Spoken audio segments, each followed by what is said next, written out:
Hello, I'm Lee Carroll. And really the meditation, it's just to stop, take a breath, allow the intellect to take a back seat, because we want to connect with our heart energy. Our heart and brain and pineal all work together to give us intuitive messages. That's where the intuition comes from. And so let's take a breath, close our eyes,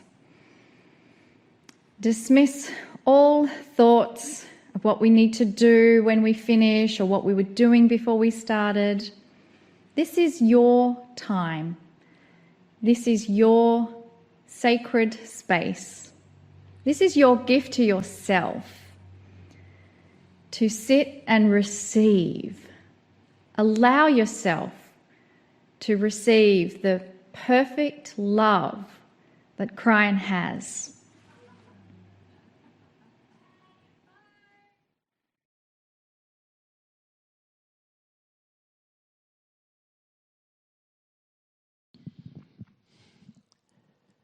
Greetings, dear ones. I'm Kryon of Magnetic Service. If you're new to this particular program, dear ones, you might ask the question, when channeling occurs, does the one in the chair, the one that is channeling, know what is being said? It leads me to tell you that the man in the chair has an agreement with me, the engineer of 30 years ago, made certain that he would hear and be there. He steps aside, you might say, but he's still here. And this was the agreement that I had with him, so that he would be comfortable with what comes through the veil. Now, there are many who channel where it makes no difference whatsoever. In fact, they say that it is a more complete experience, for some can get up and walk around, and my partner cannot. This was the trade-off, that his eyes would remain shut and that he would not move around. He's tried a number of times. It didn't work out well. I say this because he's here. It is not an out-of-body experience to the degree where he goes somewhere else and returns later and knows nothing that happened. Fully aware he is. He can even tell you what was said. But he does not influence the message. The message of Kryon can be summarized in many ways, but it's all about you, dear ones, and it changes. The messages change as you change. If you wish to see the kind of changes, even before these particular channels were recorded in an audio fashion, you can see it by reading the messages. And the first messages would seem cryptic, almost metaphoric, and not what they are today, because the consciousness has changed of those receiving. It really has. The biggest message I ever had to any of you has been that the consciousness on the planet is shifting. My first message to you was that the magnetic grid would shift accordingly, in order to allow a higher consciousness to be in the couch of the magnetics of the planet. That is a metaphor, and what it means is that the magnetic grid of the earth literally is allied to consciousness. Now, that was a stretch all those years ago to say those things, and there was no proof. Today there is. That has been part of what my partner does, is to go from city to city and to show all of the science and the proof of this. But that's not what we do today. You see, consciousness is starting to really shift. There are those who would ask a lot of questions, especially about the human body. We're in a session now which we will call a healing time. Not all of the channels will be about healing. This one truly is, for it asks a bigger question than anyone truly has asked. And that is this: is there something in the human body that is so different from consciousness that actually runs the show when it comes to your chemistry? And it's not your brain, and it's not your heart, and it's not your pineal. And the answer is yes. And it is well known by many. It even has a name, and the name is called innate. Innate is that which many have called the smart body. Smart because it knows a lot more than you do. A lot more. For instance, if you have an invasion, a virus, a bacteria, anything, innate knows it immediately. White blood cells are racing to the place where perhaps it occurred. You have no idea, and won't until the symptoms of that occur, maybe days later. Innate knows all of these things instantly. Dear ones, innate will know when the first cancer cell enters your body. And you'll find out perhaps weeks later, maybe even months later, when something just isn't right. And then the tests will begin. Therefore, innate is some very, very special thing. Every single human has it. Those who use it as a tool use it through a process they have called kinesiology. Some will call that muscle testing. That is one way to ask innate questions. Another process called body talk. It's the same kind of process, perhaps a little more refined, where it takes a trained medical person then to ask the questions of the body in a certain order to pinpoint the things that you want to know, that you need to know. Do you know your blood type? You say, well, yes, I had a test the other day. No, I didn't ask you that. Would you have known your blood type without the test? Of course not. Innate does. You see where I'm going with this? One of the most elegant processes that talks to innate in a curative fashion, instead of one that asks questions, is homeopathy. We have spoken of this before too. Here's a system of sending signals to your smart body of what you wish to cure. And through the tinctures carefully prepared, there are tiny, tiny chemical amounts, much too small to cause any kind of a reaction, put into the body under the tongue, and it becomes curative. It's like innate starts to see, oh, that's what she wants. Oh, that's what he wants. And the curing begins. There is so much proof of this, dear ones, for hundreds of years. This is not something that has come since the shift. It's not something that you get from the New Age. It is not something that you get from channeling. This has been around a long time, and the reason I am speaking of it now is because this is what's going to change. I want you to show you just how archaic right now this whole process is. It's almost like you're standing in a dark room, and there's a wall, and you know on the other side of the wall is all of the secrets of your chemistry. What's going on? What's going on right now with your body? That's what you know is on the other side of that wall. And you see, you might say that wall is what separates you from innate. And at this point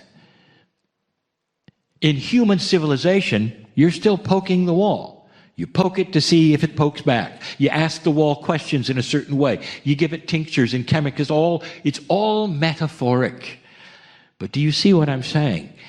Never does innate step forward and say, hello. It's nice to know you.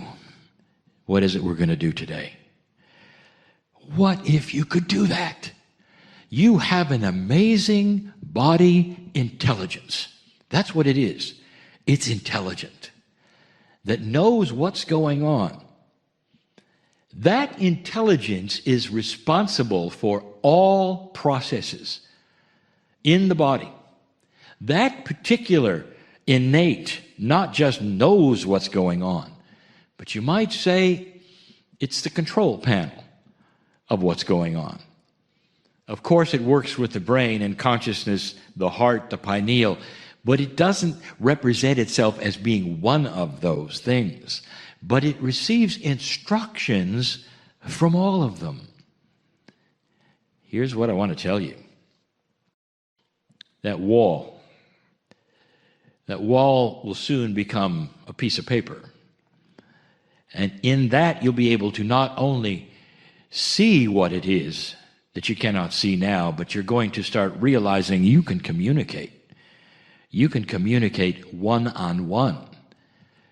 What if you could talk to your innate right now? And that speaking that you would have would be you with yourself. Have you ever thought about speaking to your own innate in a friendly way? In an authoritative way? After all, you are the boss of your body. Years and years ago, I started saying it's time to talk to your cells. Talk to the cellular structure of your body. These are my, I would say, long-term instructions, even before these times occurred, this shift occurred. And now that is so much greater and grander than simply talking to your cells or even having a meeting. If you're in charge of your body, and if innate is there in every single human, and it is, what do you think innate would like? Put yourself in the place of being on the other side of the wall. What do you think innate would want? Here's the control panel for the human being, you, who is blocked from really seeing or talking to you. Every once in a while, it'll answer questions. Every once in a while, it'll see an instruction set come along, but it doesn't know you. What do you think it wants? If you could put a personality on innate, what would it want? I'll tell you what it wants. It wants you. More than anything else, your body would love to be able to have a conversation with you one-on-one. And what would you say to innate if the wall came down? And that, dear ones, is about healing.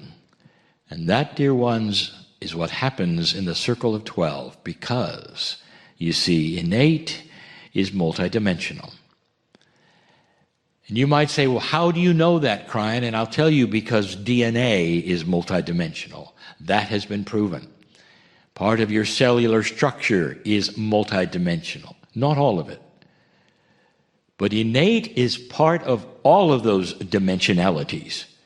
And it's the reason you're not able to stand up and simply talk to it, because you remain in 3D.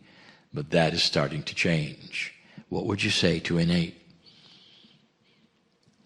Years ago, I told my partner what to say to innate. And I said, innate is responsible for the quickness of your rejuvenation. Innate is also responsible for how often you rejuvenate, how often the cells divide. You might think that is a process that simply happens in the body. Innate controls it. There has to be a time clock. And if you do nothing and you say nothing, that time clock will simply happen by itself on its own. But if the boss wants to speak, and that's you, how about you say this? Count every other day. let's have aging slow down. Let's not age with the clock that was given to you, body. Let's control it. Let's talk to innate who controls all things, and that is aging. And that's just one of so many things that you could say to your innate. And does it work? Oh, yes, it works. I told you before that the body is designed to live a lot longer. Twice right now, maybe even 3 times what your lifespan is. And the only reason it doesn't is because it defaults to the clock that you were born with, not the one you're telling it. The circle of 12 puts you in a multidimensional place where you can begin to speak to your innate. And that is what some of you are feeling, a meld that goes right into your cells. These are the messages that I want to give more and more. What is happening now that is so different from back then, but that we talked about back then when we spoke of the new human in a new normal? And that is what is happening today. And so it is. Hi everybody, I'm Lee Carroll. I am the original channel of Kryon. Those in front of me today and those listening are doing so because they know that there is something within themselves that is changing. They feel the shift and they want to know more. It goes beyond that. There are some, for instance, in this room who have come for information, hoping it would be delivered. It has been. There are those who would come for healing, hoping it was delivered. It has been. When high consciousness humanity comes together with the love of God, you change many things around you. It is an axiom that has always been there, that when 2 or more gather together, they amplify their energy. When they're dealing with something with wisdom, with prayer, with meditation, it changes things. And so there is an intent with this group to know more. We feel this, and we know. I've given you a review, very quickly, of the basics of the change. You are now sitting in what we have called year 1. 2013 was not year 1. It was the recalibration year where much had to then be shifted for you to get to year 1. And 2014 is it. It's a sacred year, 7.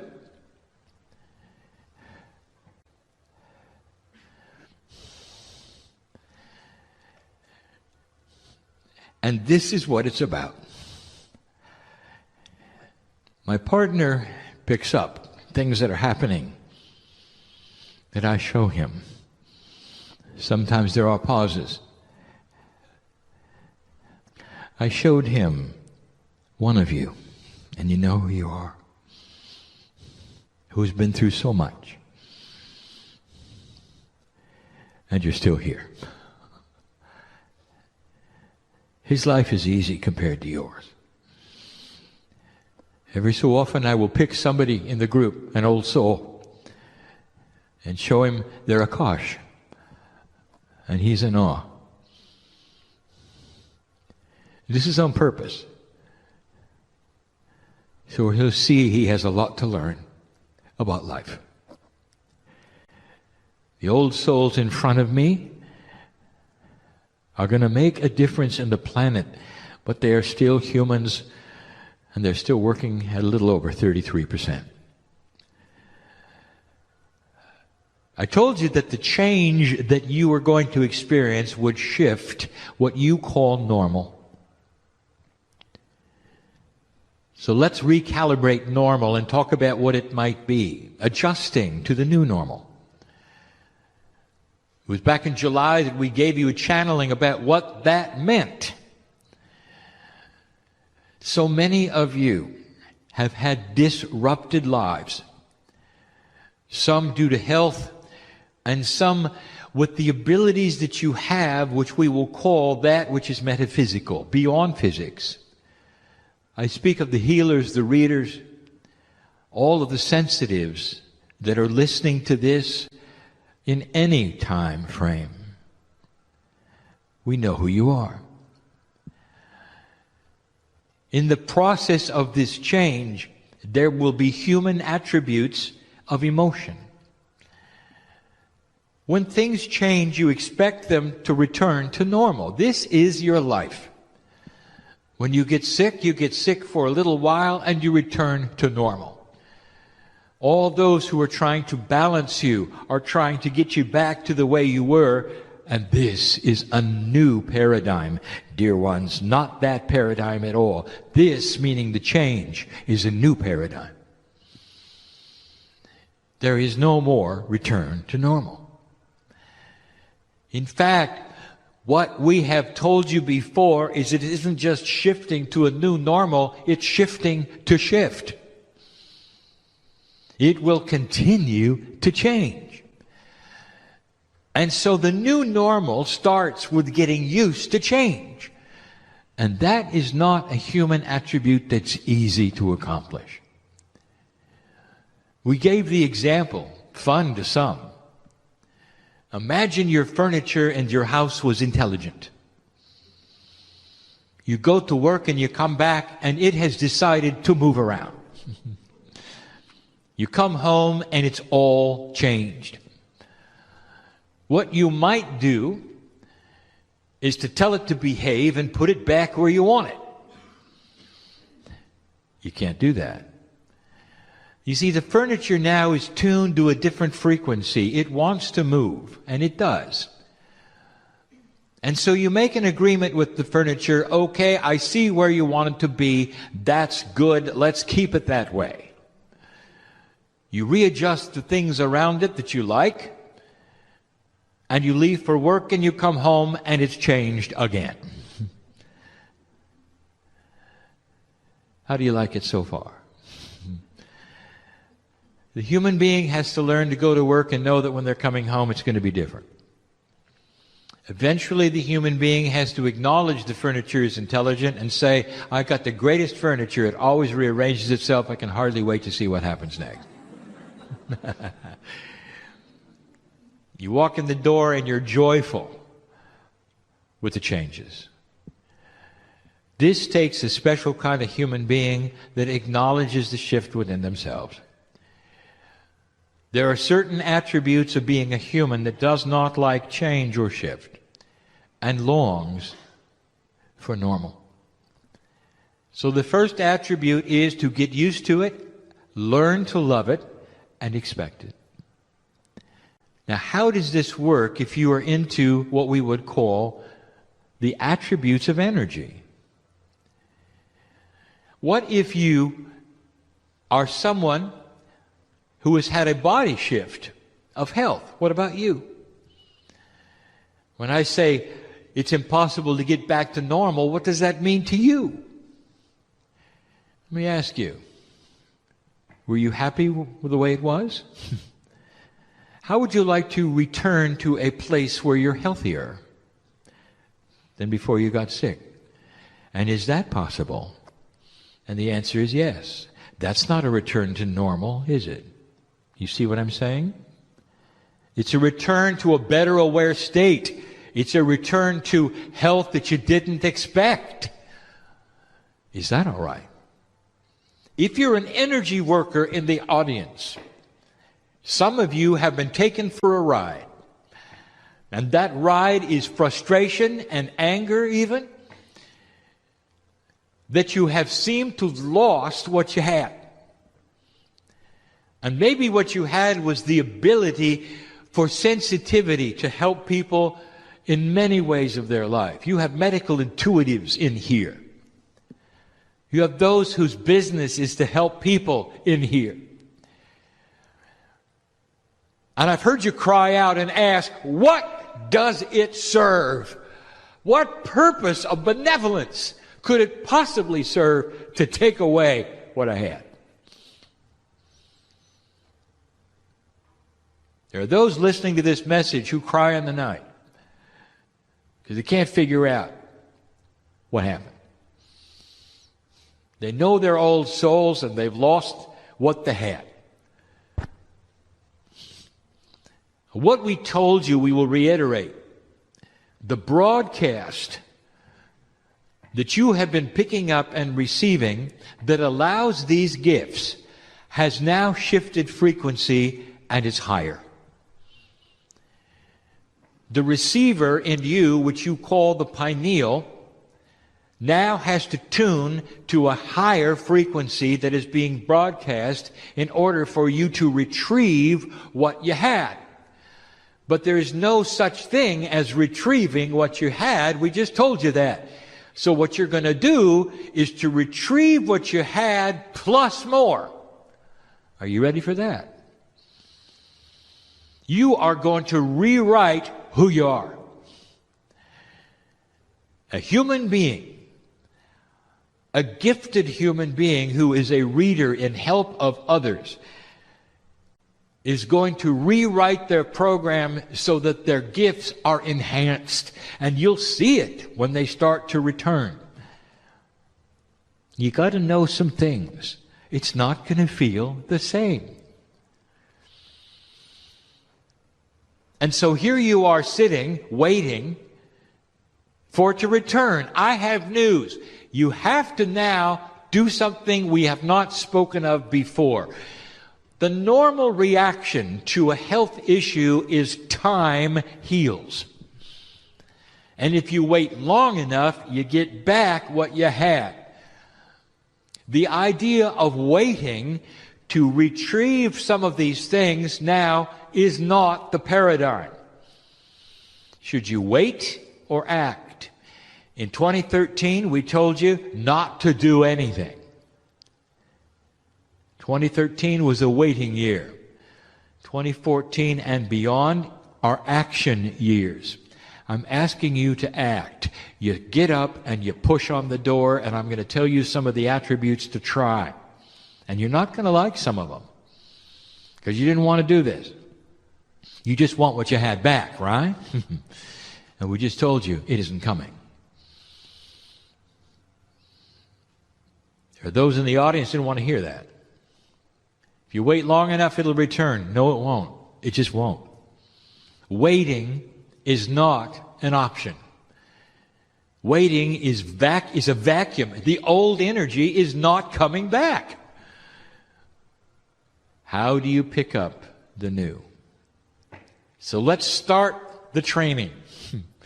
Number one, expect change. We said that. Understand that the old is not coming back.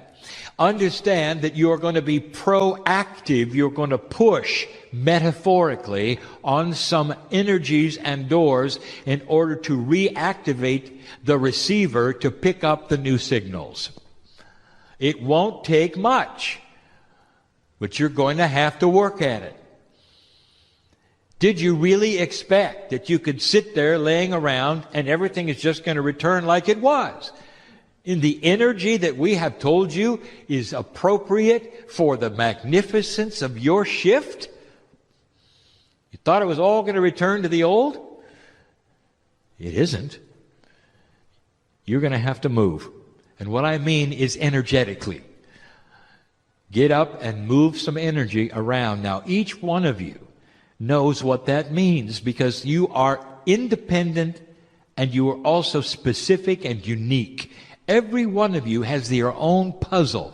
This doesn't apply to everyone listening or in the room. It applies to the ones it applies to. And you'll know who I'm talking to. Number two, I want you to understand you've got help. My partner explained a body part function, the pineal. He also explained something inside you, which is a concept called innate. This is what has been called the smart body consciousness. This is the one that you talk to with muscle testing.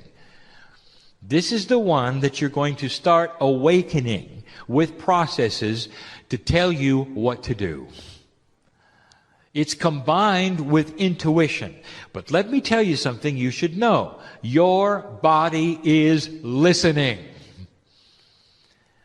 It expects you to talk to it in any way you think is appropriate, through intent, through consciousness, through verbalization. It is ready to find the new frequency. Your cellular structure is vibrating with expectancy. You're not going to push this rock uphill. All you have to do is start to activate that part in you to find the new frequency and revitalize what you had. And more. Kryon, you talk in circles. Give us some specifics. I'll do it. There are some old things you need to revisit.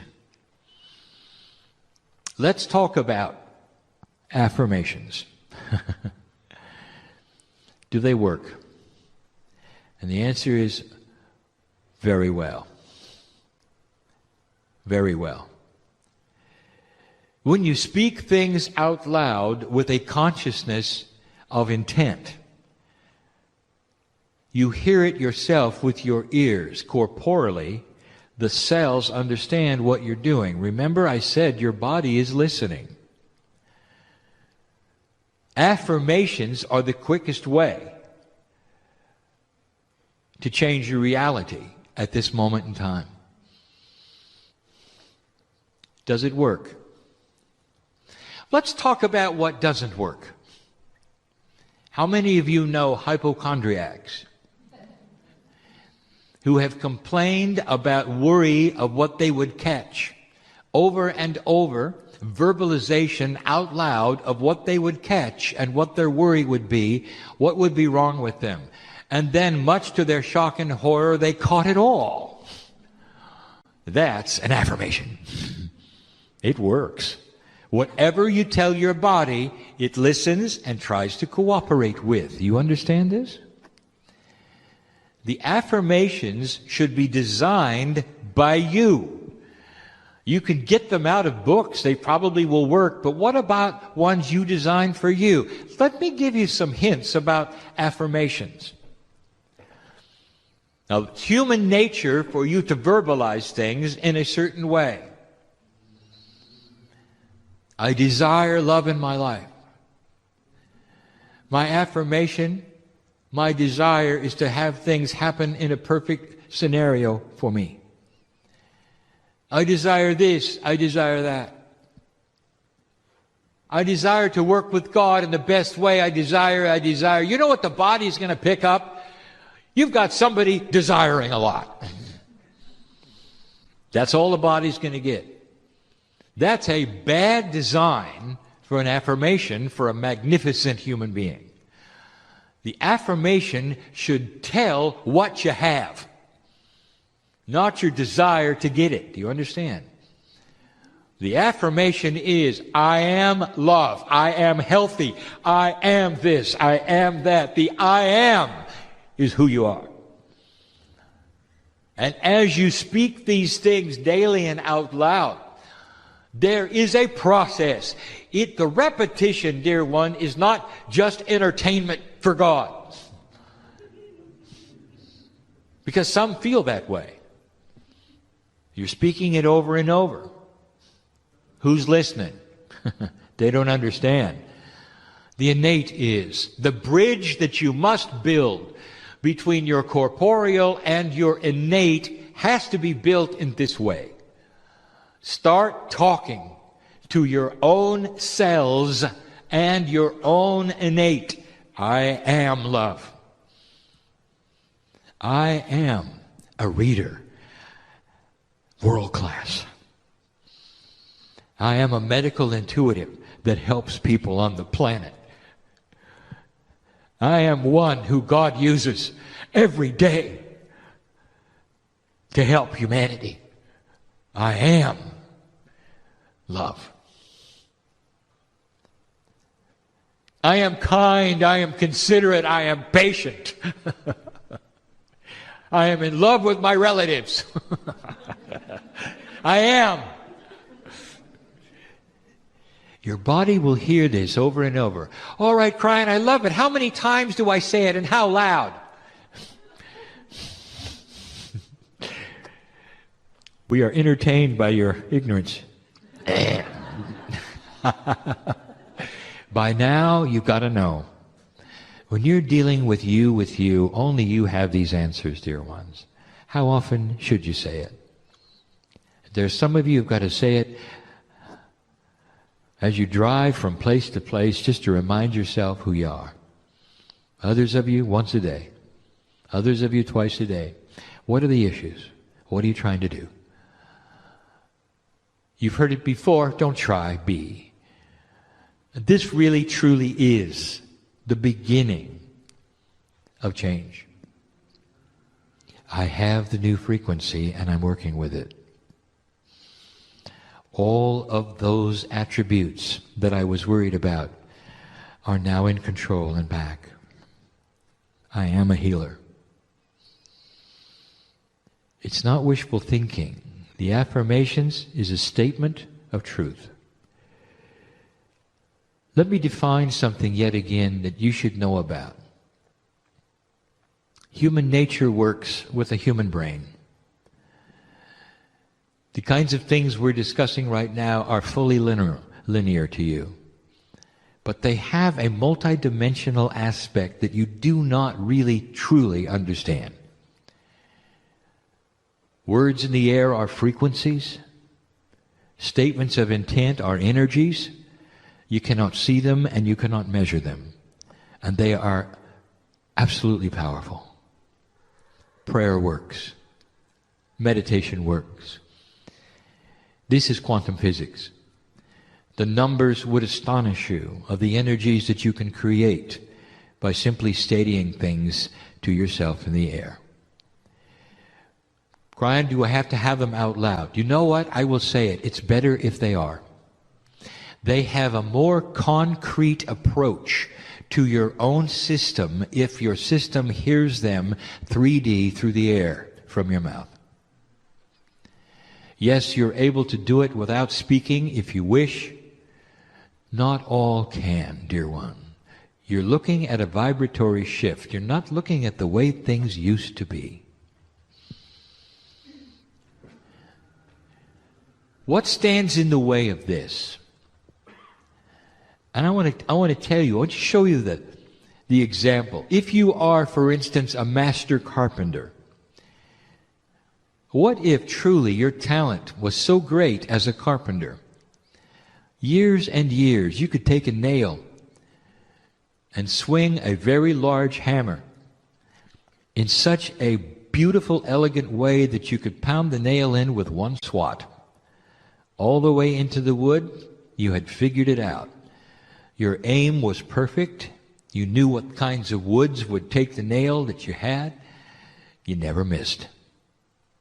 You were fast, you were proficient. Others looked at you and they said, here is a craftsman. In that there is pride, is there not? Year after year, pretty soon that there are those coming to you, pretty soon you're even teaching it. One swipe, perfect aim. The hammer in your hand is an elegant one. It's balanced just for you. You've had it custom made. You get the picture? One day you wake up and you even miss the wood. It's gone.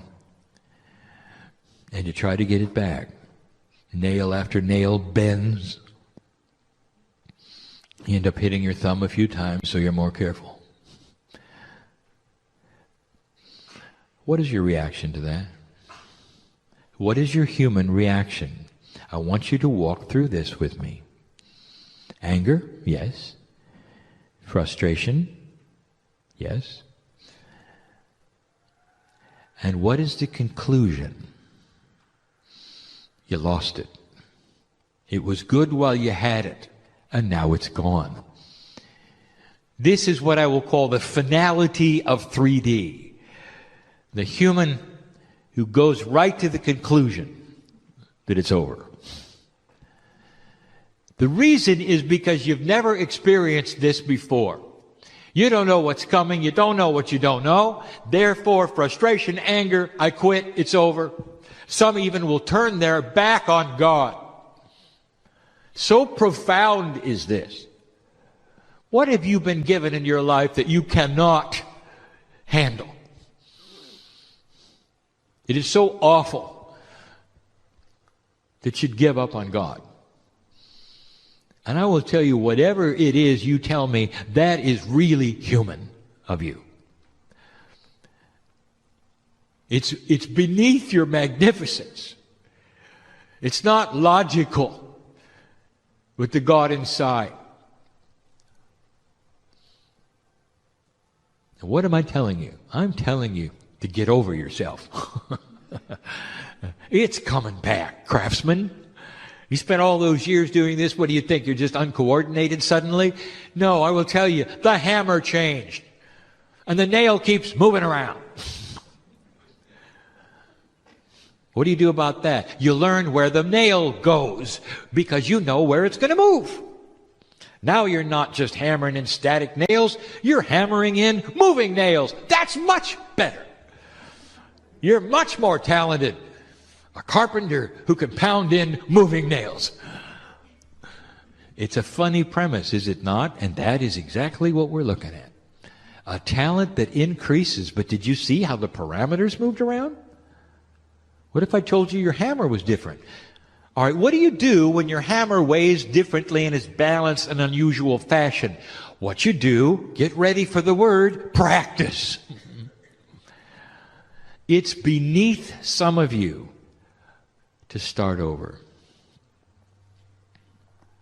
Go back to the beginning. What did you do when you started the processes that you got good at, dear ones? Maybe the process you got good at was health. I want you to think about this. What did you do? You examined your diet. You examined the energy. You examined everything around you so that you could find a place that worked for you. Now you have this idea that whatever you found is going to be good forever. It just changed. Start it again. Find a new one. Those of you who are readers and psychics and all of those energy workers, if the frequency has changed, find a new frequency. How? Practice. Push on the door. Have patients come to you that are willing to practice with you. Do you remember when you did it the first time? Channelers. Do you remember the first time? I speak to my partner here. It was awful. Ask me. Horrible. Couldn't get through every other word, even less. Until he relaxed with it. The more he practiced, the better he got. Now this is second nature. He learned to step out of the way. He's not a puppet for Kryon. I'm using his higher self. You do know that, don't you? The consciousness of my partner, his voice, his intellect, his culture, his language. That's not Kryon, that's him. He is translating Kryon. We're working together. He steps aside in consciousness, but he's working through practice. You don't want to start over, do you? Let me tell you something. You don't have to. When you start pushing on the door and going back to the basics will graduate into fulfillment fast. You'll get the hang of it. You'll remember. You'll alter it a little and it expands. This is you adjusting to the new normal, enhancing what you had to something bigger, grander, and greater. Laughing at how the nails move around because you got a hammer that hits them every time. In fact, it becomes a game. The nails want to go into the wood, but they like to dance a little first. You see what I'm saying? It becomes a joyful experience, something that would be horrible to you right now to think about, because it was such an awful change for you. Things moving around, shifting energy, not being the same. What if you flew, you had the ability to flow with it so much it became a dance? Welcome to the new human. Higher consciousness and becoming quantum. This is what we want to teach you. This is what we want to tell you. Now, there would be those who would listen to this, and later they would say, I have no idea what Kryon said. Not really. You may have to listen to this a number of times. You may have to listen to this later in order to fully understand what we're saying. This may not apply to you yet. You may remember this channel and say, I better listen now because something's happening. Right now, together, I want you to see the magnificence of who you are. Potentials are reality. Is there illness here? I want to tell you, you have so much control over your own chemistry. It's listening to you. It wants to hear what you have to say. What are the affirmations you would say to your body? Besides, I am healthy, get specific. I am not in pain. I am never going to experience certain kinds of things again. I don't need to. There's no reason for them.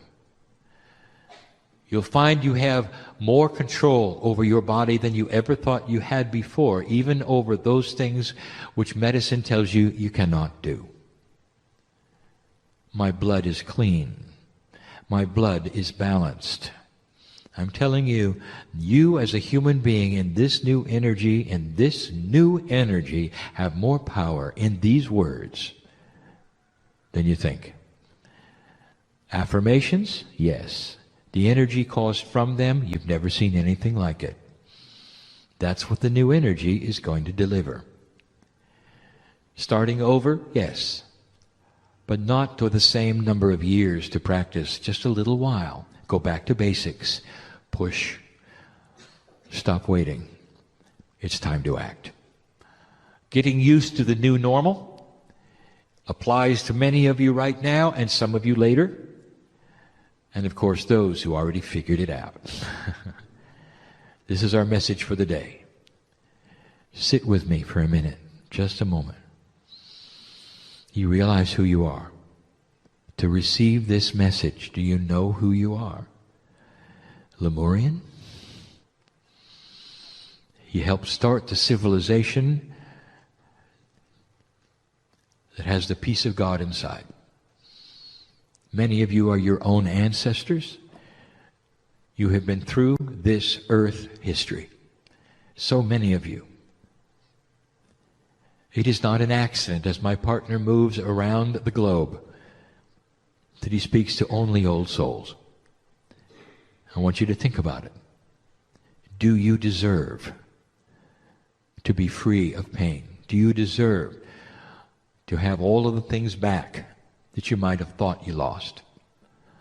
I am speaking to specific people listening to this now, specific family members that I know so well right now, and you know who I'm talking to. Affirmation. I am recovering, not good enough. Affirmation. I have recovered from my grief. Blessed is the Lord my God who lives inside of me. I just spoke to somebody who needed to hear that. Is it okay? I want you to prepare for mastery, for this is where it's going. All of you, at some level, at some time, in the lives to come and in this one, get ready for the new human being. And so it is. Greetings, dear ones. I am Kryon of Magnetic Service. The pendulum of reality swings yet again into my corner. And there is an element of disbelief. In a group of old souls, there is always this. They say it's too easy. Some will say it's too easy to fake. And so we say this to you before we begin this discussion. It's about love.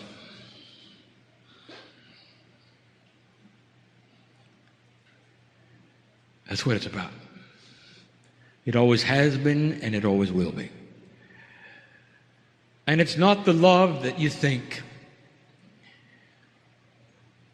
There is a force in the universe even your astronomers have recognized and seen, identified, and they call it intelligent design. Because the universe itself is biased. It's biased into creativeness. It's biased in life creation. It's biased in love. There is purpose for everything. Astronomers, science, physicists, they want to see complete and total neutrality within all things, and they don't find it. And that's one of the things we want to discuss, the power that is starting to become yours in the understanding of energies around you which you have never identified as energies that specifically are what we're going to call informational.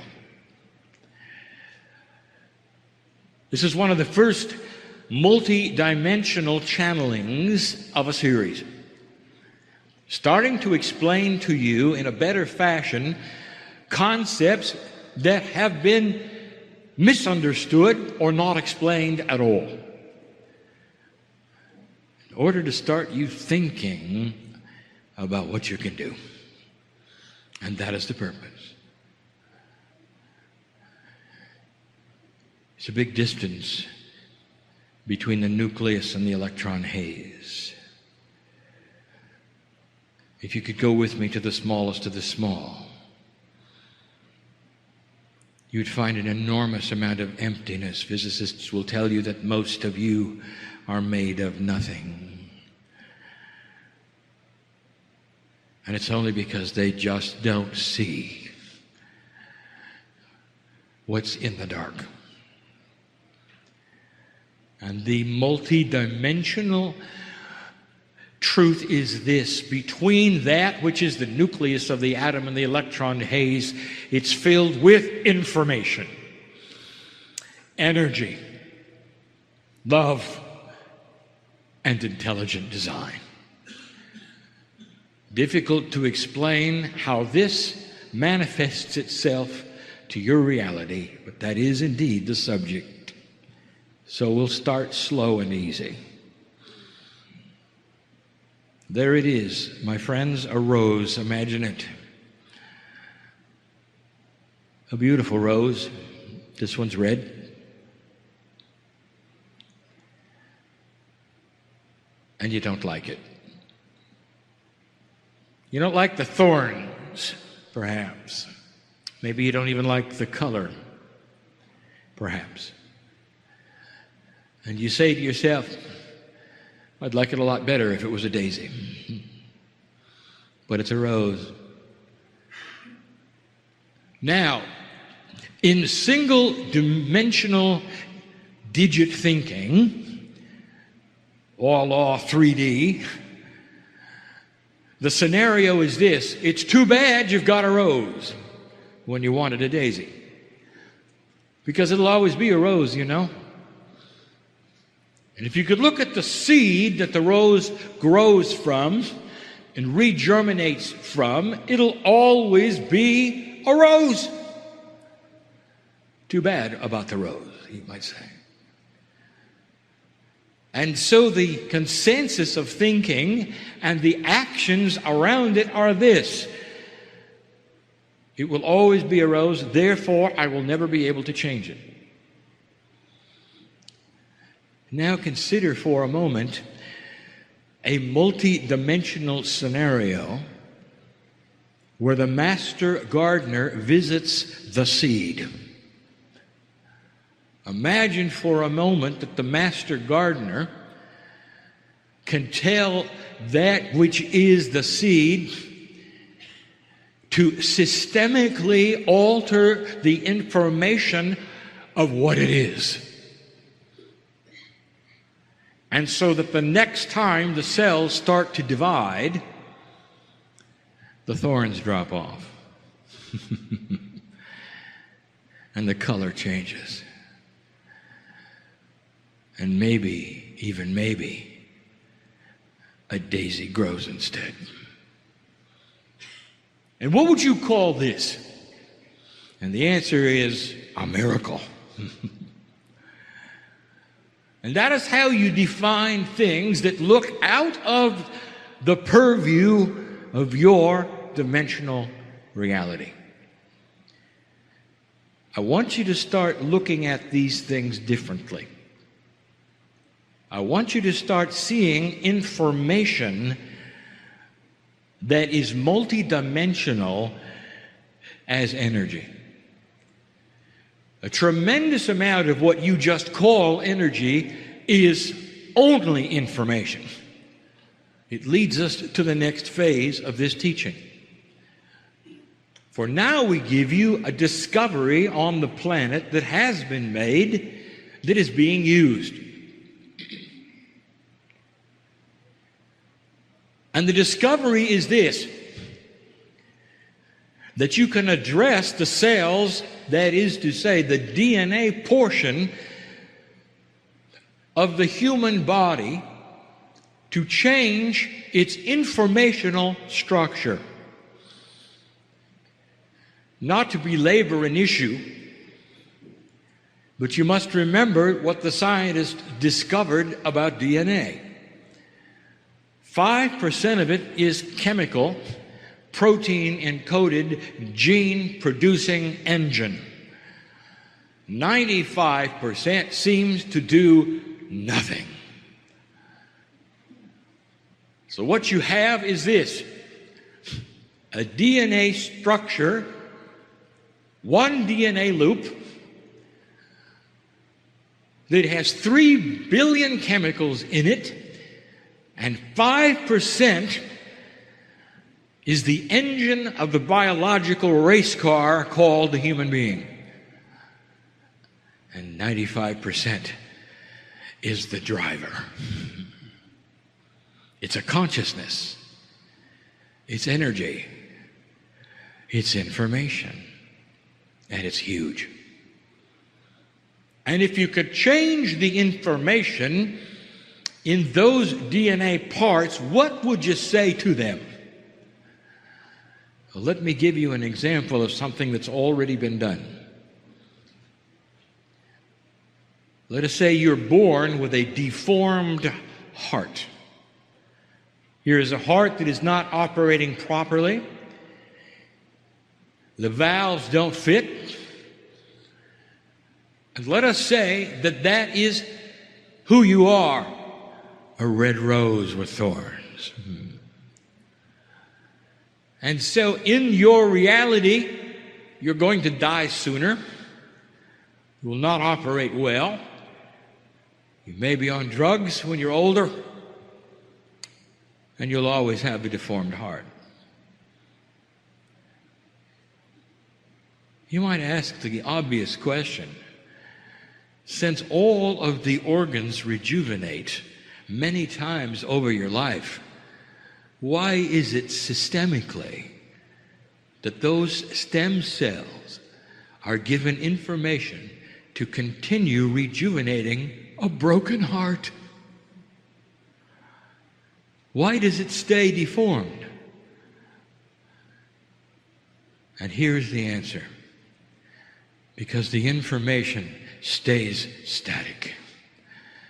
Without something to change the energy of the information within the systemic system of the human body, it will always repeat what it has.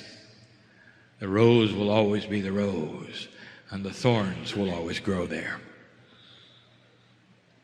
What if you could literally change the information in the 90% of your DNA? What if you could change not only the information systemically, but even subconsciously as to who you are and why you're here?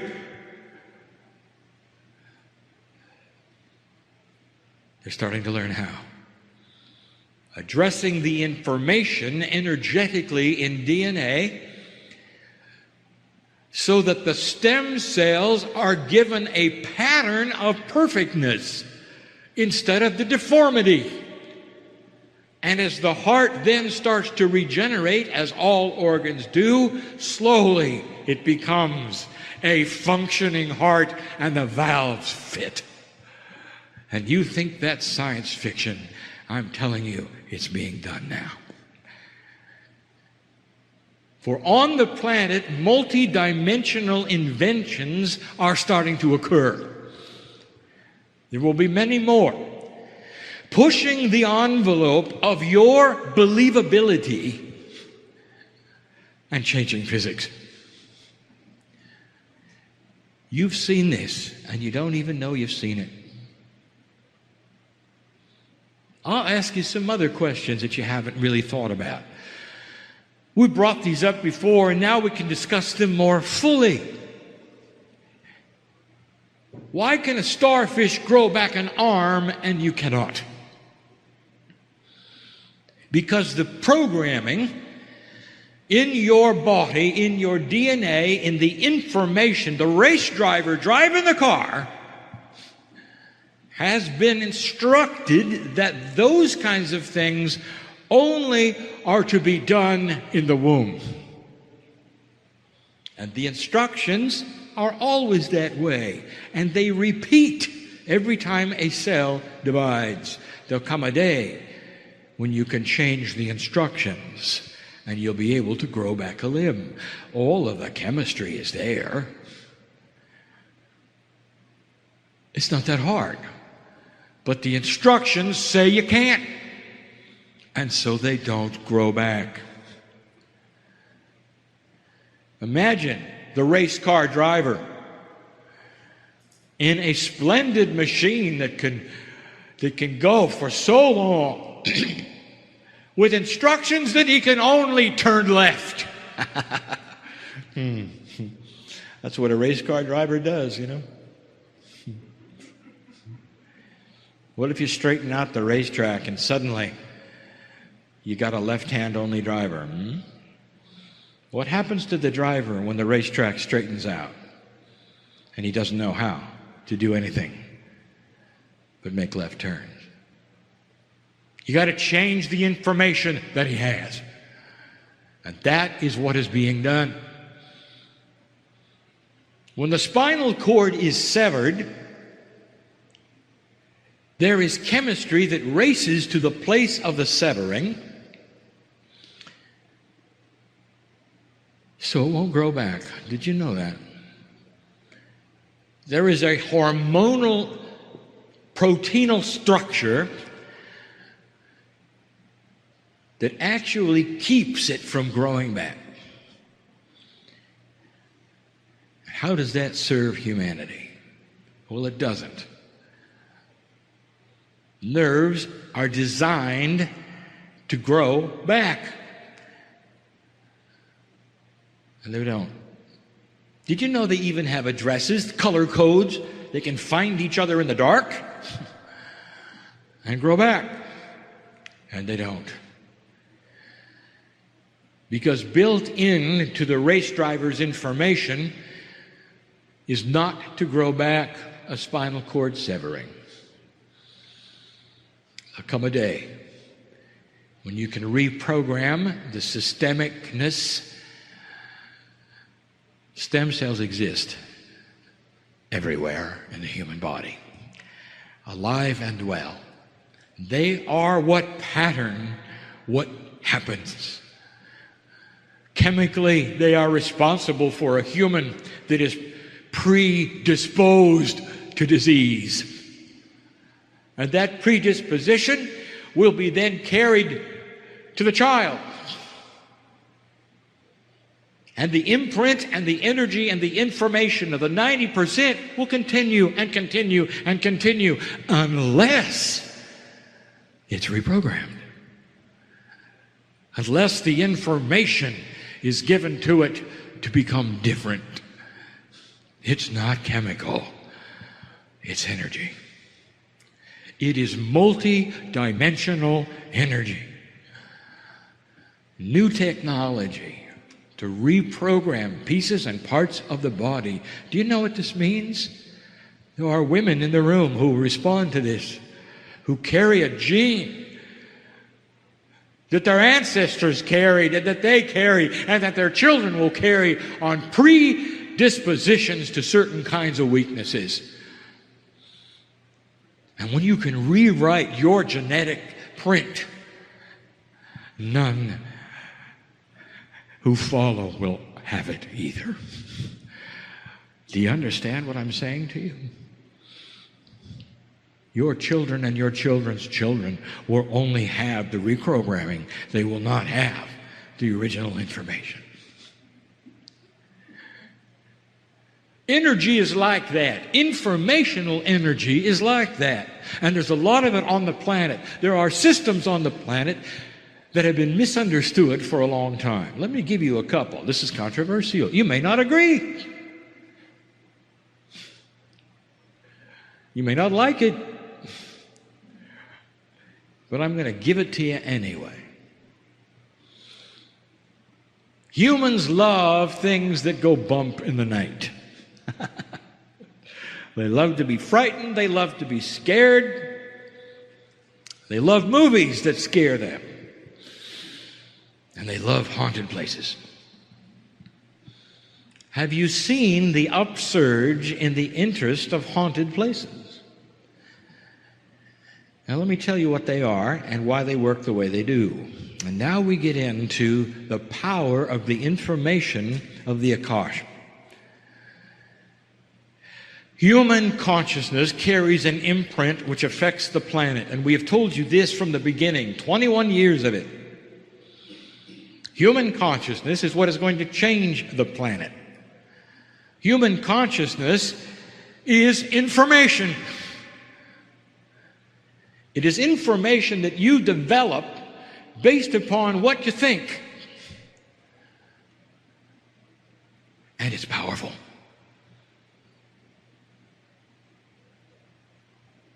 Human consciousness actually goes into what we have called the crystalline grid of the planet, which is a multi-dimensional grid. You can't see it. It holds energy.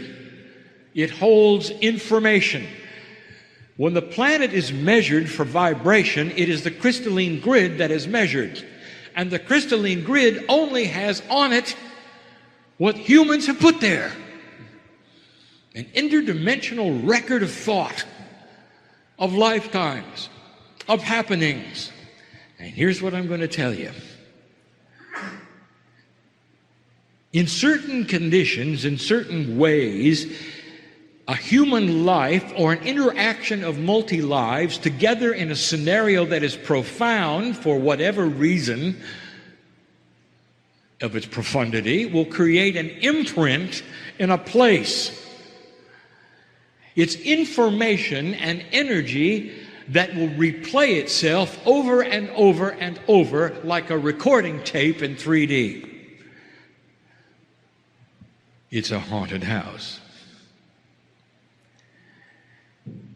Did you know that? And here is some of the things, the attributes that we may not prove it to your psyche, but we'll give you something to think about. Did you notice that in a haunting, you have a scenario which repeats? The man comes down the stairs. The man goes up the stairs. The woman in the kitchen moves from the left to the right, sits in a chair, rocks for a while, moves away. If it involved dramatic things such as murder, the man comes down the stairs with the axe. Over and over and over and over. It's a good movie, isn't it? And that's all it is. Why does it feel the way it feels, Kryon? Because it is a result of human consciousness imprint, and you've got one too. And when you're there interfacing with it, it gives you chills, because it's real. Now science has gotten involved, as they should, and they're noticing something. The imprint, the haunting, carries scientific attributes, and they're all multidimensional. Guess what changes? Magnetics, gravitation, light, and even time. Because what it is a multi-dimensional event imprinted onto a place on the planet that plays over and plays over and plays over. Can you capture it on tape? Because it knows it's being observed. Because it's part of an imprint that is multidimensional. In a quantum sense, it knows. I can't explain that to you. You assign knowing to sentiency, that is to say, that which is intelligent in a human being. And it isn't either of those. It's a knowing that is quantum. It knows when a human being can be frightened, and it frightens it. Oh, I have more to tell you. Oh, there are things that you wouldn't believe that you can do. How would you like to get rid of that? Let's say it's in your house. Now, this may be very inappropriate, but I'll give you the answer. You're going to have to present an energy that is stronger than the imprint of the haunting. You cannot order it away. You already knew that, didn't you? No amount of huffing and puffing or calling upon God will make it different. The imprint was created by magnificent beings, sometimes seeming to do ordinary things. There's a reason for that as well. You don't know who they were. You don't know the old souls involved. You don't know who it is, really. You've got to present an energy that is stronger than the haunting. Now, what could that be? As inappropriate as it is, I will tell you. Why don't you make love in that room? That'll do it. Because that's stronger.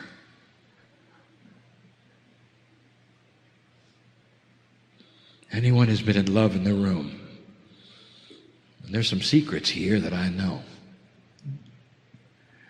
Beautiful ones that I know. Knows the power and the energy of humans coming together in intimacy. And the angels sing, and you create a third energy which is more powerful than the two of you. And you know it. It's sacred. It's beautiful. And it's stronger than the haunting. Maybe you didn't want to hear that today.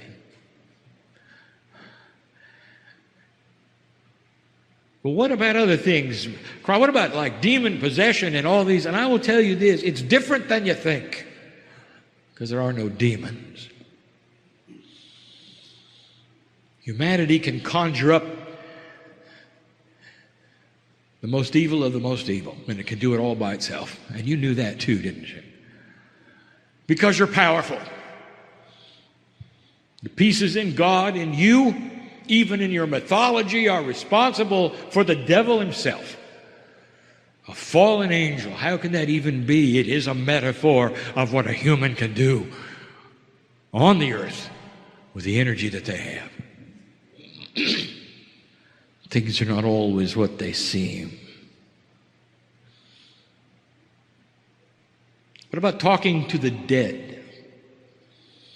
And how would that work, Kryon? How could you talk to famous people when in the scheme of soul incarnation, they've already come back as others? Now, if they've already left, how can you talk to them? And the answer is this: they haven't left. Oh, the part that you think is the human left, but the imprint of them and their entire life and everything they knew, their consciousness, their wisdom, their knowledge, goes right into the crystalline grid. We've talked about this before. Can you contact famous people and get information? Yes. Will it be accurate? Of course, because you're talking to the source. The imprint remains. You mean you're not actually talking to them? You're talking to the imprint? Let me give you something to think about. I'm going to ask a question right now. It's going to be a rhetorical one. Who are you? I have old souls in front of me. There's a woman in the room who won't wear red. And you know who you are. I'll tell you why, because it got you killed. Because that was the color of the plume on your helmet, warrior. Because you were the captain, and they knew if they would take you out, your whole regiment would be in disarray, and that's what happened. Not only kill you, killed everyone around you. You'll never wear red. You just don't like the color. It's just not for you. You shun it, don't you? Old soul, who are you? Who are you? Are you the warrior who got killed? Are you the woman who won't wear red? Are you the mother? Who are you? It is a rhetorical question because in my reality, you are a piece of God. And so when you go to that place where you wish to conjure up one who has lived before and ask them questions, who are you talking to? Are you talking to the Urkosh of a soul? Are you talking to that which is alive or dead? I will tell you, none of those things are accurate because you don't really know. It's even more magnificent than that. Can you ask Aunt Martha where the treasure was buried? Yes! And she'll know, because you're talking to the Aunt Martha imprint. And she'll know. Now, if you ask Aunt Martha, how are things on the other side? She'll say, beautiful. What's it like over there? Lovely. No, give me some specifics. I love you. She doesn't know. Aunt Martha knows what Aunt Martha knows. You think of it in singularity, and it's not. It's powerful, it's real, and it's there to be accessed. It's multidimensional, and those with gifts can access the wisdom of the ancients. Go back and ask them what they knew. Go back and ask them how it felt. Go back and ask them where the treasure is buried. You're going to see some of this. And those in the places of magnificence on this planet, wearing the costumes of spirituality, and the heads of state and religion will call it evil and will call it occult, not understanding that you are moving into a multi-dimensional state, appropriate, accurate, true, usable, correct, helpful. All of those things. Does that make sense to you? Let me give you a concept, and this will be the last one. I've saved the complicated one for last. That's my favorite one. We haven't done this before, my partner, so get it right.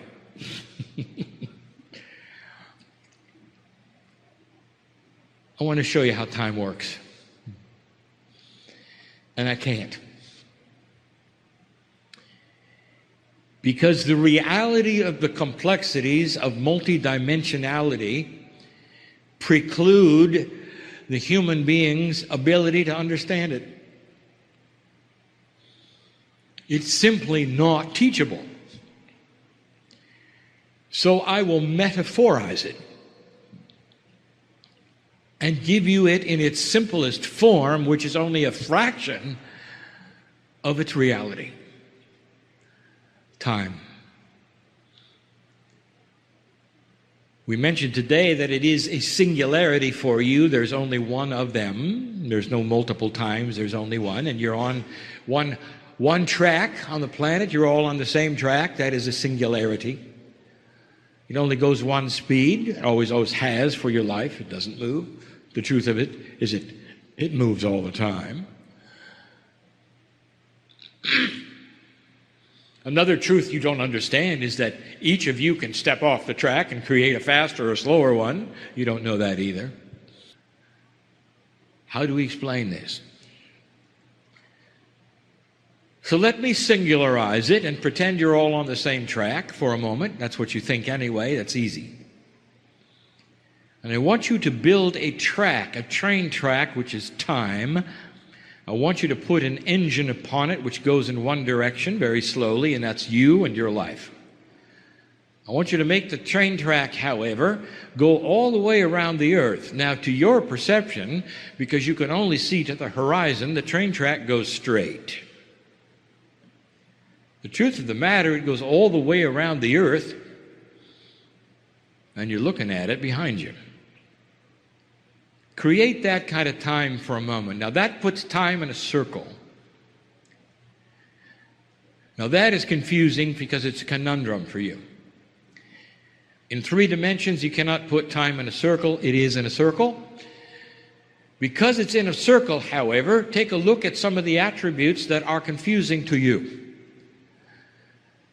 Let us say your lifetime takes about 30 meters. Not very long on this track that goes around the earth, is it? So you never have to really worry about meeting your past, do you? But let's pretend for a moment you could. What would happen if you drove that engine around the earth? Eventually, you would be running over the energy of what used to be, wouldn't you? In the same way of thinking, if you went around the earth several times, eventually you might be also running over what might become. Suddenly you have an attribute of time you haven't thought about. If it's in a circle, it means the future affects the present. And you think the future hasn't happened yet. It hasn't in 3D. It has in a quantum sense.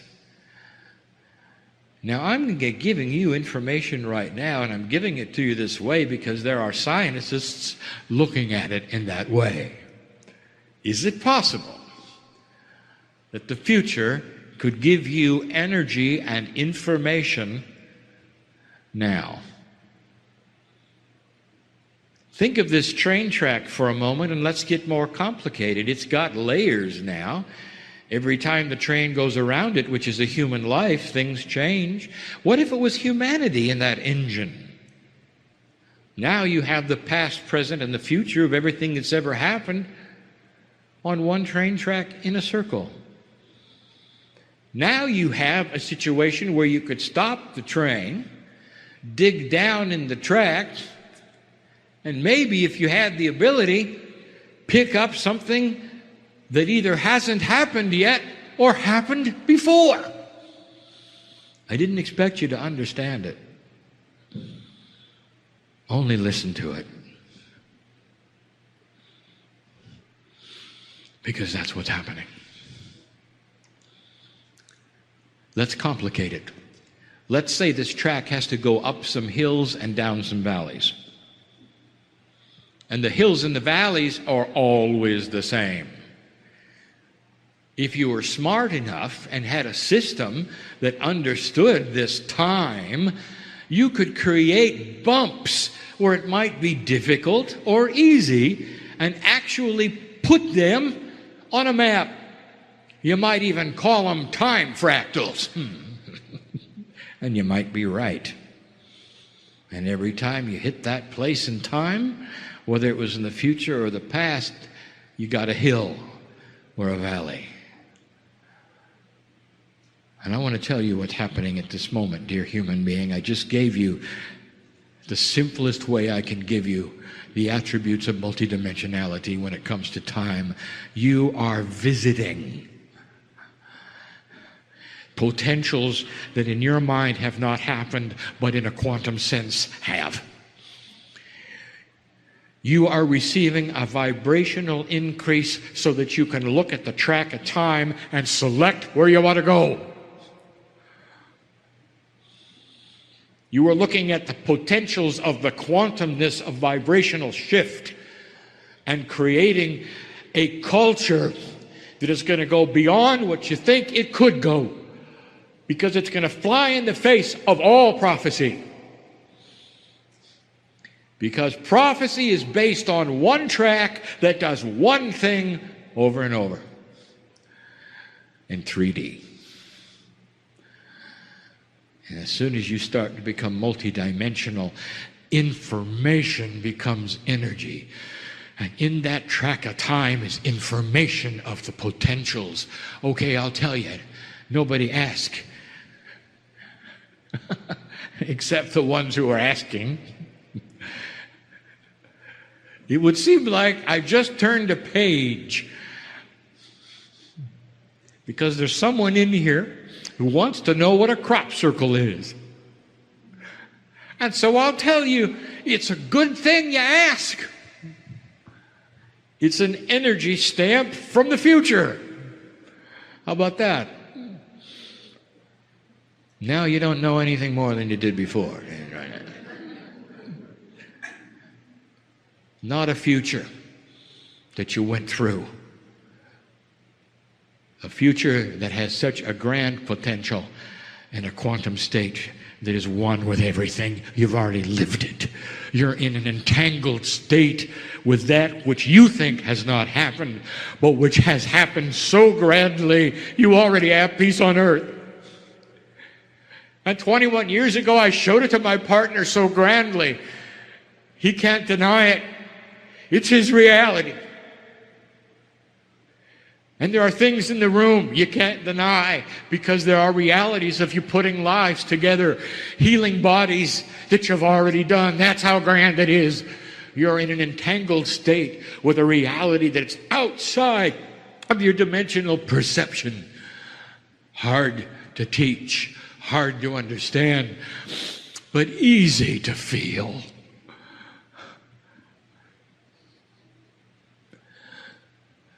Easy to feel. Imagine the solution is upon you. Imagine those things which you're planning already completed. Imagine yourself looking backwards and saying, "Oh, that wasn't too hard, was it?"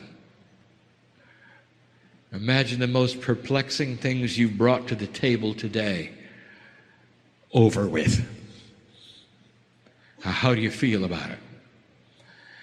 And human being, if you can take a breath of release and look at it like I can, you are becoming quantum. And you've just created it.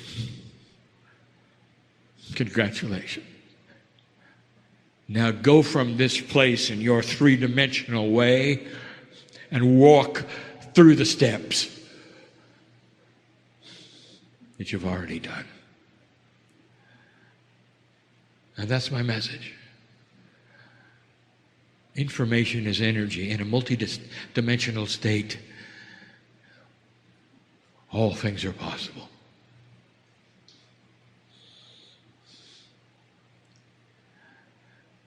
You come here to listen to a thing like this. Old soul, you wouldn't have missed this.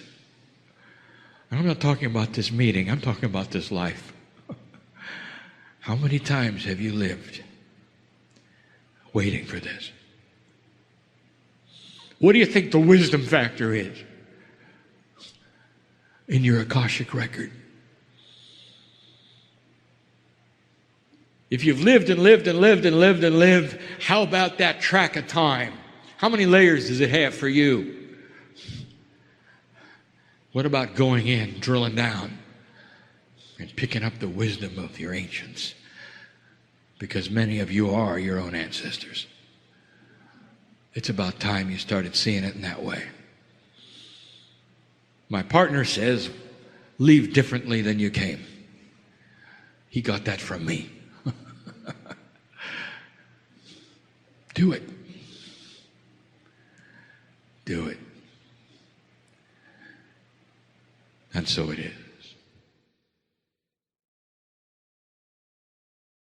Hi, everybody. I'm Lee Carroll. I am the original channel of Kryon.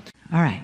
So if you just take a moment to close your eyes, take a nice, full, deep breath.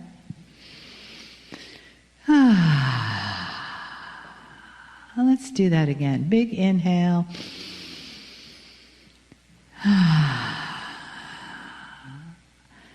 Just let the molecules of your body fill up and oxygenate and celebrate another breath of life. We don't have life without that breath. So just keep your breath going nice and soft and deeply, and stay inside. Stay in that place where you have your special power of observation, an internal observation. And notice how you feel when the channel starts, and stay with the feeling. Allow yourself to have some different experience instead of letting your mind make a commentary along with the channel. Just let the words and the message and the love and the honoring that comes with the channel, let that wash over you with each breath. Let it bring you peace. Let it open a place in your heart that lets in the honoring that you came here to receive. So it is good day to you, So very good to see your light, your brightness, your divine presence, your glowing energy right here in Florida. For those of you whom we have not met, we are at Ronda. And we bring with us an entire council of beings of light that are here on your behalf. So we want you to understand that in this time, in this energy in 2020, you are getting that clear vision of 2020 vision. Maybe you'll even get 2010 vision. Is that all right? Make that vision increased in that energy and in that focus. You see, the brightness and the lightness that is within you is expanding and radiating out. So how fun is that?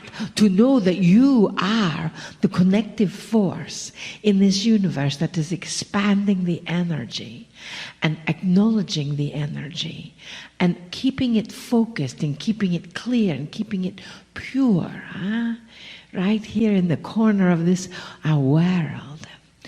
Now, how many of you have felt that there has been a quickening lately? A little quicker, a little more intense, and you get up in the morning and you automatically take a deep breath and think, what does the day handle? Does anybody feel that way? Okay, we'll talk to the 4 of you that talk that. Because we know the rest of you are just telling stories. Understand and know that the times are quicker. The times are, energy is a bit more intense because the planet itself is shifting. And it is acknowledging now. The Mother Gaia, she is fine. as you have learned, she is working, just doing her job and cycling through those patterns. The peoples of the planet, that is a bit of a different story, huh? Sometimes when you turn on the news, even on NPR, which is supposed to just be classical music and things, it now is telling you all about the trauma and the drama in the world, and you can listen to trials and impeachment and this and that and the other, and it's like, where is that cartoon station? Huh? That is what we need. We need the Disney station. Huh? You see, that is the key. And our vessel, Marilyn, we directed her to pick a card from one of the Manifesting Your Mastery Kryon decks, one of the decks of cards that they have created. She has 3 or 4 decks all put together because she just mixes everything up. Our vessel Marilyn does this. We do not ever. But she picked the same card 3 times. So we knew that it was for you. So when you feel that intensity, when you feel that quickening of spirit, when you turn on the news on the television and you turn on the radio, or you turn to your neighbor, or you turn to your friend and you find out that there's all kinds of trauma going off into their life, we want to remind you, this is from Kryon. Take a deep breath. Eternal peace. My guides, my angels, and God are always with me, so that finding peace is never more than a heartbeat away. For I am eternal peace. Take a deep breath and breathe that in. I am eternal peace. Now, you may not feel like that all of the time. So we're going to give you a tool, because we are very proactive with the human being and we love human beings. And we know that you get tools to work in your toolbox, and those tools help you. So in this time, in this place, in this space, in this energy, your body is actually asking for more than it has in the past. Are you aware of that? Some of you have been aware that you may be wanting to eat different foods, like if you're a vegetarian, all of a sudden you want bacon, or if you're a meat eater, all of a sudden you want to be a vegetarian, or there's just different energies, huh? Of course, we know that bacon is the downfall for most vegetarians. So in that energy, in that focus, when your body is asking for something, it may be just asking for a change of scenery or a change of energy. So maybe if you prefer to be eating one thing and all of a sudden you have a drive to eat another, get up and take a walk. Move your body. And as you move your body, add a mantra. I am eternal peace with each step. I am eternal peace. I am stepping into my peace. I am walking away from the chaos. You see, that gives your brain, your mind, and your body something to work on to get into the cells of the energy. I am peace. I am love. Now, what happens if you walk with those steps moving into that? Your whole body, your whole cells, your whole energy gets involved. And that is what the universe is actually asking of you, is that your whole energy gets involved in being the light that you are. We would also ask you each day to put on your favorite music, your favorite song, your favorite energy, and just dance around the living room. Be aware when you do that sometimes furniture steps in front of you, so you don't want to trip over anything. So clear the space. So just move. We are dancing now to the song by Karen Drucker. My religion is kindness. Find it. You can do it too. They should pay the vessel Marilyn and us for that advertisement. So in that energy, with that focus, know that you are the ones we have been waiting for. You are the light. You are the brightness. You are the clarification of this new dimensional realm. So that is why we are asking you to be proactive. Take care of your body. Take care of your heart. Take care of your energy. Step into eternal peace. Step into that which you are choosing to create. And every time something unlike that shows up, you can just turn to whatever it is and say, oh, thank you so much for that experience. Thank you for helping me learn. Thank you for helping me rise above that issue. And right now I am stepping into my peace. So what does that feel like, to step into your peace? Put your hand on your heart. And breathe into, since you're not walking about, you can say, I am sitting in peace.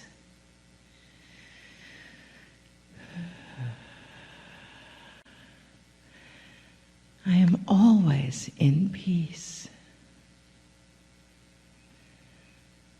I am breathing in peace. And when I stand and walk, I am walking in peace.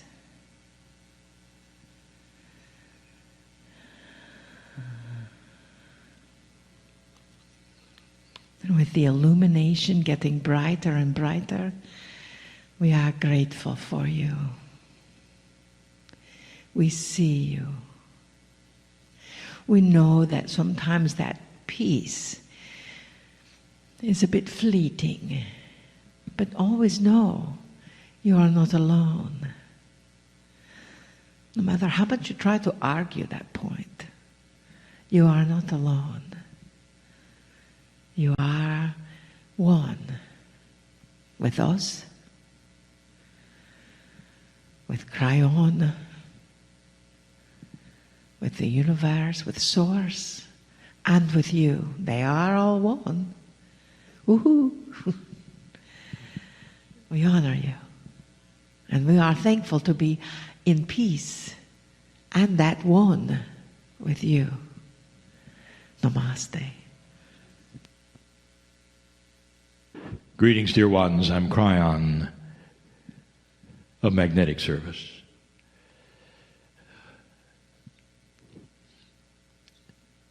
Adironda sits next to me, and each time we hear from that which Adironda calls the vessel Marilyn,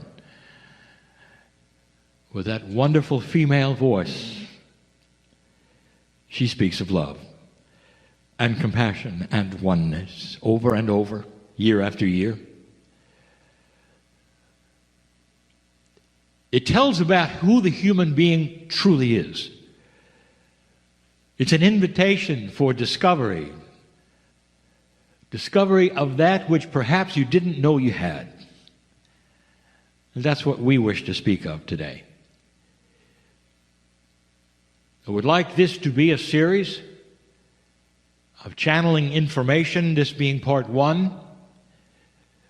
And we're going to title it, The Journey of the Human Soul. I want to give you a peek, dear ones, into who you are. I'm going to tell you, before you ever get to this planet, the kinds of things that are accomplished in so many different ways that you cannot even imagine, because you're not in that place where you operate in multidimensional ways or know the ways of spirit. You're in a dimensionality which is almost like a child. And so these things may not make that much sense, or how it's done or when it's done, but it's done. I'm going to give you some mechanics that will give you an appreciation of who you are. Every soul makes a journey for the first time to this planet. And once you arrive, dear ones, the journey begins of lifetime after lifetime after lifetime. This is your home. There are those who will say, well, occasionally there are those who will go other places for the next lifetime and return. This is how they are perceiving something that is not true. It's not the reality. It's outside of time for them, but it seems that way for them. For that which you remember esoterically does not have a timestamp. And so sometimes it's mixed up. You think it was yesterday, it was 3 lifetimes ago. That's the way these things seem and they work. And so the first thing I want to tell you is this: once you arrive here, dear ones, you are a human on earth for the duration until it's time to leave. And when it is time to leave and you stop then incarnating, you don't come back. So every single one who hears this or listens to me potentially has been here over and over, nowhere else. And so it's kind of like the school of earth. The duration of your lives, how many times you've been here, all individual. We've even given you information that is mysterious. You incarnate together for so many lifetimes and then move on to other groups for so many lifetimes. There's always that which is planning, that is also very respectful of humanity. We've told you about the system of gender change and how it respects that which is comfortable for you, and how for many, many lifetimes you would be a woman, and then there's a change and many times you'd be a man. So that you don't have that which would be coming in and not recognizing who you are, that there would be a comfortable time when you return to the planet and you again realize the gender is the same. There's a comfortability that allows you to exist more peaceful. This is for you. It makes sense. It's common sense, all of the systems. And I use the system because it's the only word you have for something which is not a system. It's simply a way of working, if you even want to call it work. The way of spirit, the way of God, if you want to say that, of the preparation of a human soul to get to this planet, of how it's treated, how you're looked at, the magnificence of who you are, and how you're seen. It's far more than you know. And it's not a system. It's not even a plan. It's more like a party. When you're not here, dear ones, everything you can imagine that isn't here is added on to you. We sing your name in light.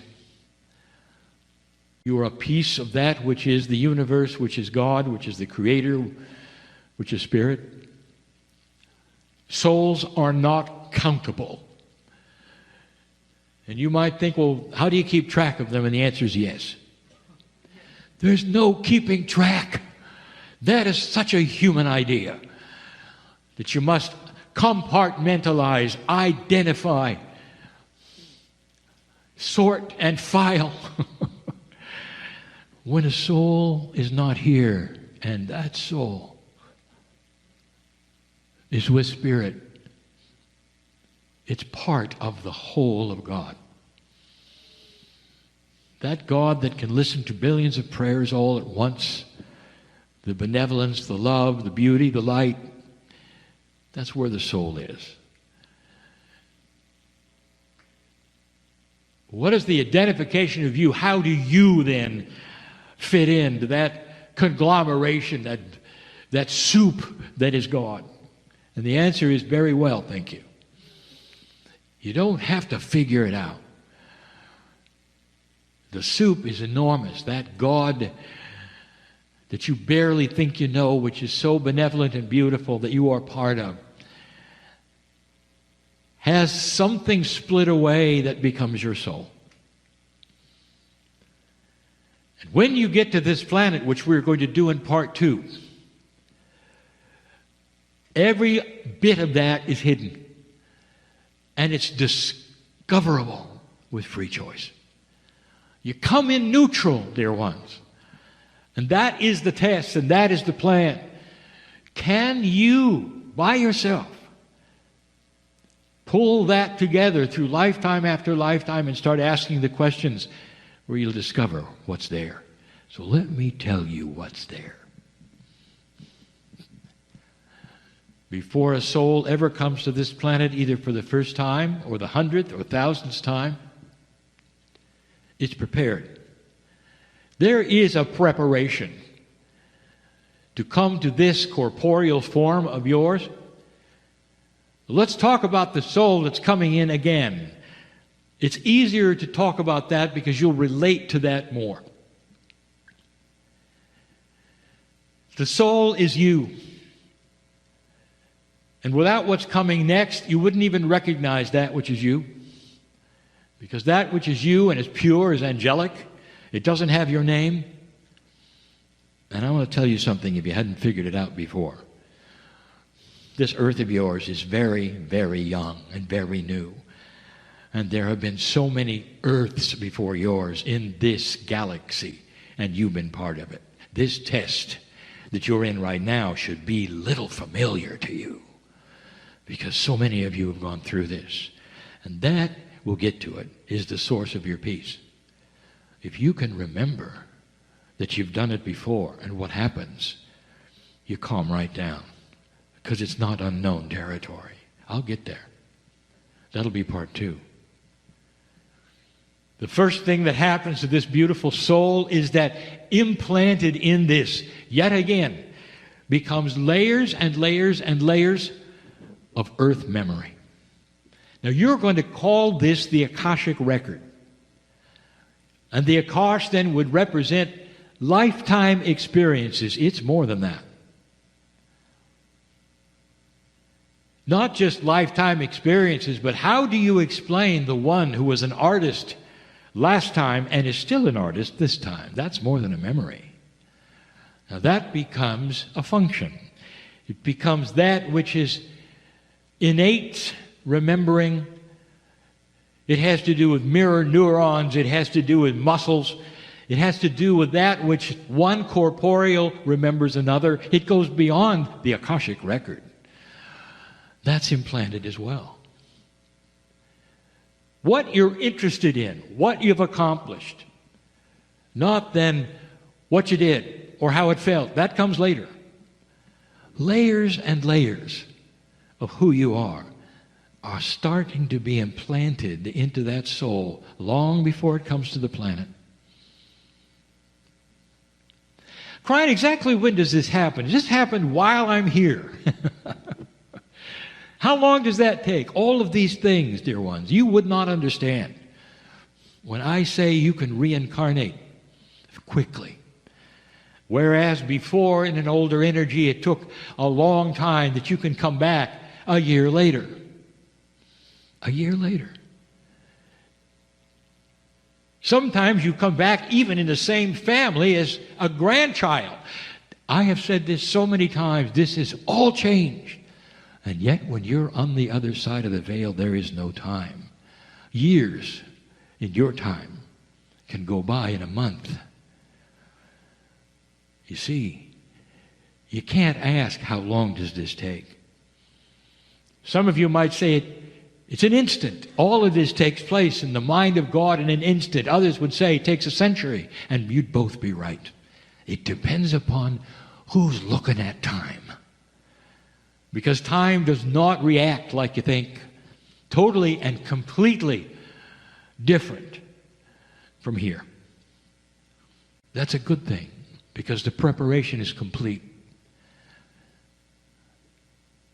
So abilities and things that are interesting, your consciousness of what you enjoy and what you like is in there.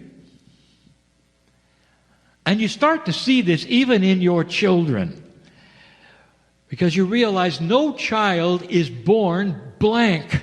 They all have stuff, if you want to call it that. And as they start developing, you see what they're glued to and interested to, and you realize it's different for every child. It's not something they learned in school or exposed to necessarily. They motivate toward it. Where did that come from, you might ask? It comes from that which they enjoyed the last time they were here. Now, some of them may pursue it, and some of them may look at it and say, I'm done. But at first, they're attracted to it. This is implanted.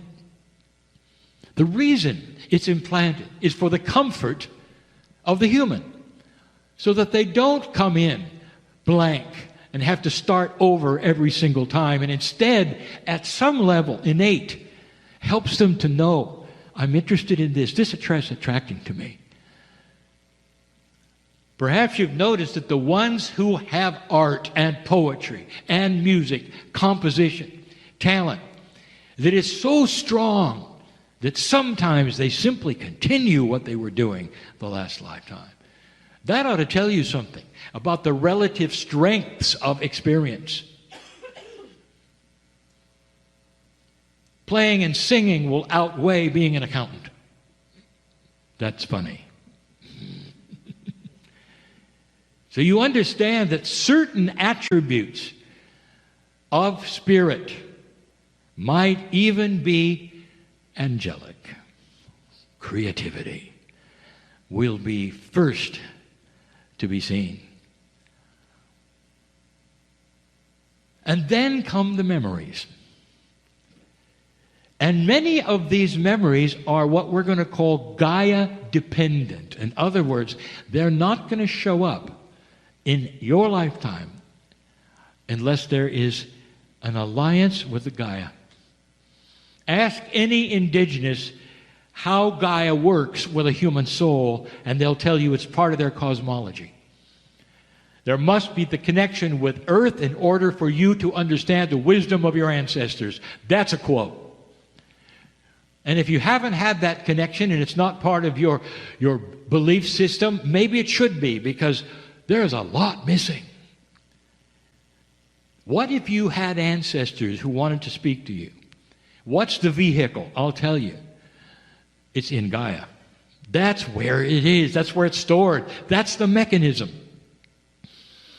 You have had thousands of years of indigenous telling you this. And so many in this first world have thrown this away, thinking that's trite. You ask a tree hugger, which may have no spiritual system at all except the earth, how accurate is that? And they will say, the earth is everything. It speaks to me. It calls me. It feeds me. Sings to me. And they'll be right. That is implanted in every single soul, the alliance with the planet. Then there comes the memories of what you did that would stick out. And I mean stick out, I mean that you would remember above others because they were either accomplishments of joy and beauty and sometimes your death. Kryon, are you saying that all the beautiful things that we ever did are in our Akash and rememberable? And the answer is yes. Then why is it that we're going to readers and all this to dismiss the things that bother us, like the drownings and the murders and all the things that have happened to us that we keep playing over and over in tapes and in past lives and keeping us from sleeping and accomplishing things? And the answer to that, dear ones, is that in a lower energy, that's where your consciousness goes. How do you like it so far? All the good things are there. The most beautiful times a woman would ever have, the birth of a child looking in their eyes for the first time, the euphoria of romance, all of these things are there. Feeling good is something that is very, very spiritual, dear ones. It's natural, it's blessed. Why aren't you feeling those things? And the answer is because you chose a lower consciousness. And that, my dear friends, is changing. Some of you are going to start remembering the good stuff. It's interesting and it's funny. There will be those who remember the good stuff and are bouncing around the walls and crying in joy and saying, what's wrong with me? We've got to go see a doctor. So then there will be happy doctors. You go to when you're too happy. These are the things humans do, because you'll think something's wrong with you when you start to become balanced. Because you've never been balanced. You've always gone to the negative, and that is the nature that we speak of, that starts to change and starts to shift. It's already started, but an old soul expects it. An old soul is starting to learn how to create it. Create it. Go in and mine the good things and suppress the things that you do not want to surface. It's your Akash. Has anyone told you you have power over your own Akash? You do. There are so many who want to tell you you have no power over anything. The worst one is when they say your body just does what it does. You watch it.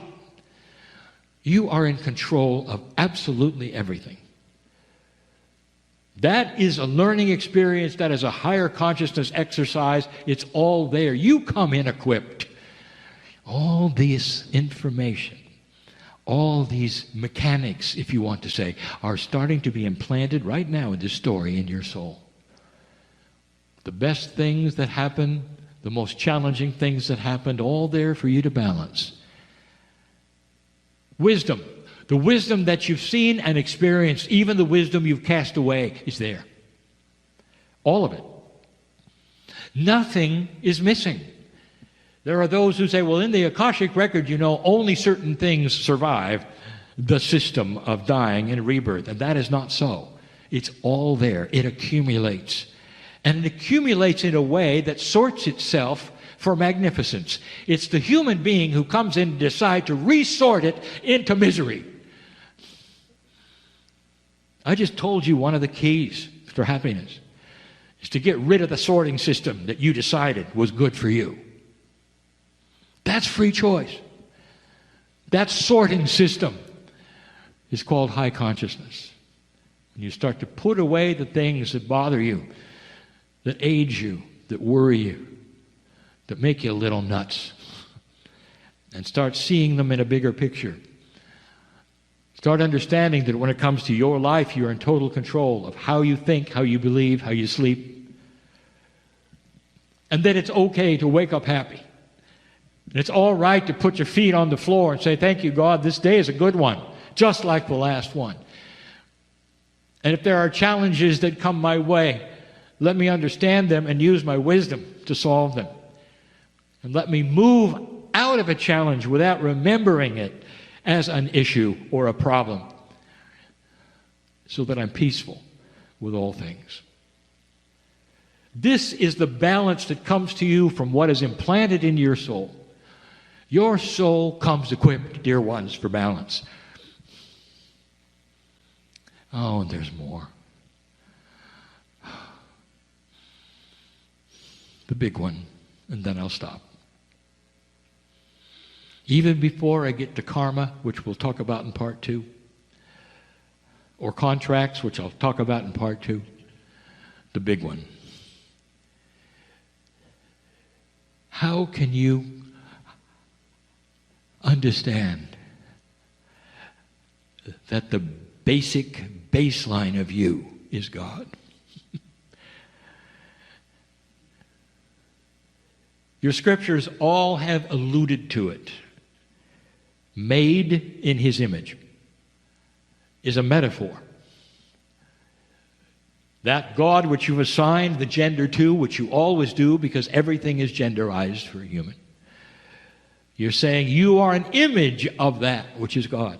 Made in His image means made in love. You are a piece of that which is God. Because your very soul connected to the whole of God. And when you start reaching out to discuss with your own higher self, how much of that can I pull in to a corporeal, four-dimensional being? And your higher self will smile at you and say, I thought you'd never ask. And into you will start to be poured things that every single cell of your body will rejoice with. It'll recognize health, well-being, happiness, peace, coherence, all the things that are divine. For you to assume and imbue to whatever extent you can, however fast you can absorb it or want to, it becomes who you are. That's the beauty. Every single one of you is an angel. Everyone.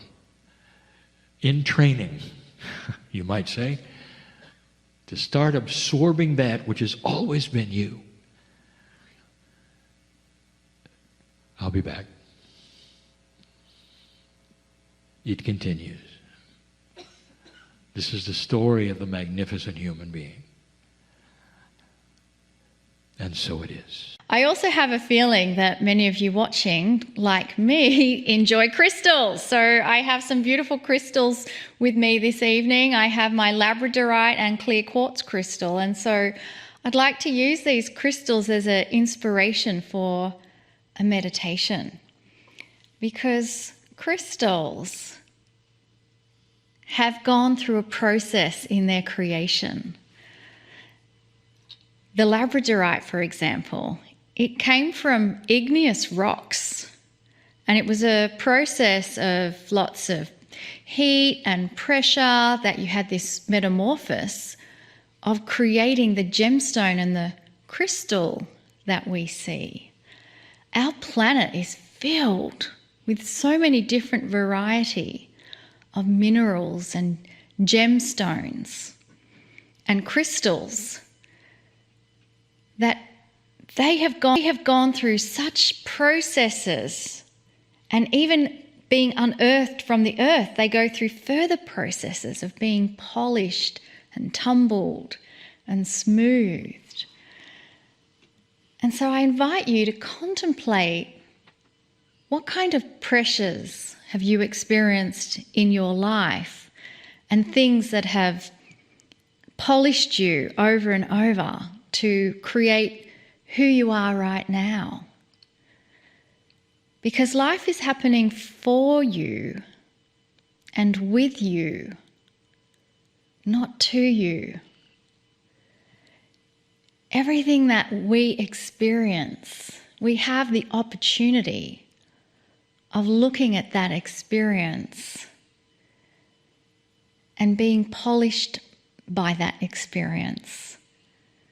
When we overcome life's challenges, we can truly speak to someone else going through that challenge with true empathy, with direct knowledge, direct experience of feeling. And so I ask you to also contemplate how many lifetimes you may have experienced being on the planet. And how many of those lifetimes did you also receive those opportunities of challenge and change? And that well of experience is carried within the very DNA of your cells. You have a gold mine of wisdom that you can access, that you can pull forward. And so I can hear already the next question: how do I do that? It is through giving pure intent and trusting that you will receive exactly what you need. So let us just ask, dear cellular structure filled with beautiful information of my wisdom, of my Akashic experience, please bring out those lifetimes where I was able to hold wisdom, hold compassion, hold love, hold knowledge, and let those attributes come forward. And just trust that the process has already been initiated, and just observe things that will happen for you in this coming week. And so from that posture of connection and love and support, let us now move into hearing the messages from Kryon.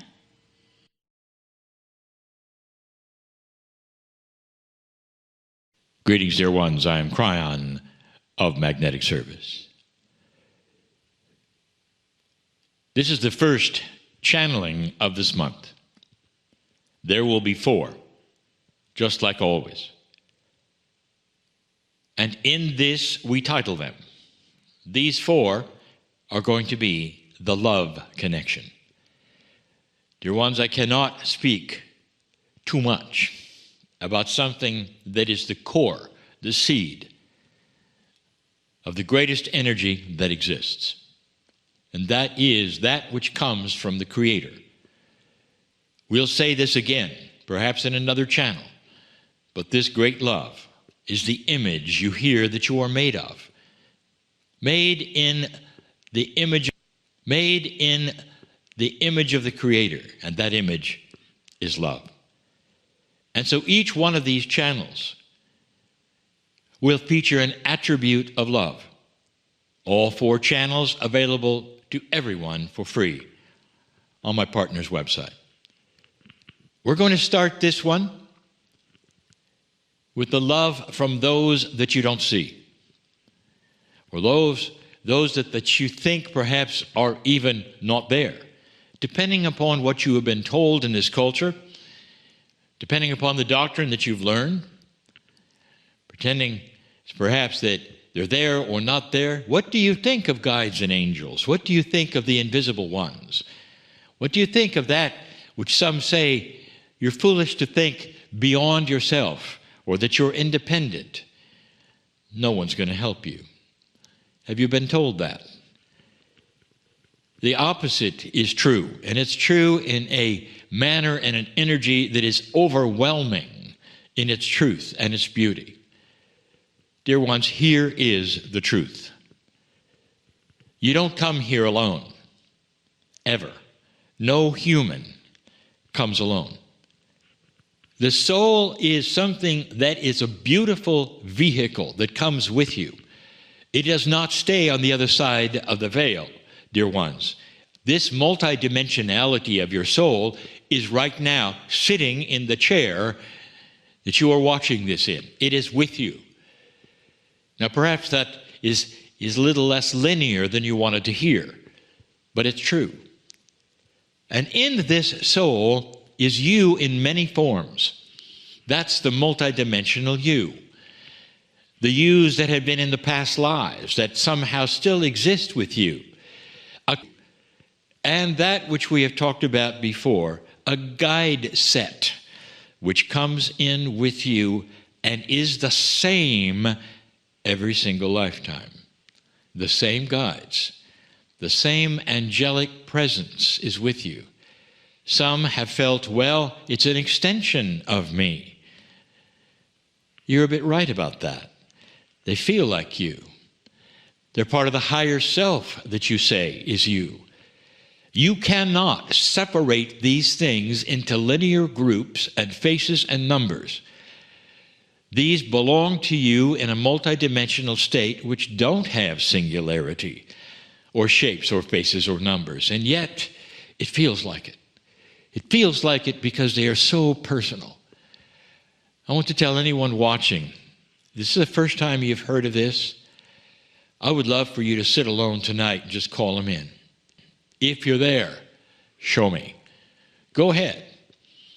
And don't be surprised if you allow it and if you mean it when you say it, that there might be some tingling that goes on. And that is a yes. That cause and effect relationship of you opening your heart and asking that question is one of the most beautiful things a human can do. I want you to understand that as they come in with you, there is a tremendous love they bring. The love for you, the soul that you are, the human being in the expression that you are. Their purpose is to help you. That is why they are called guides.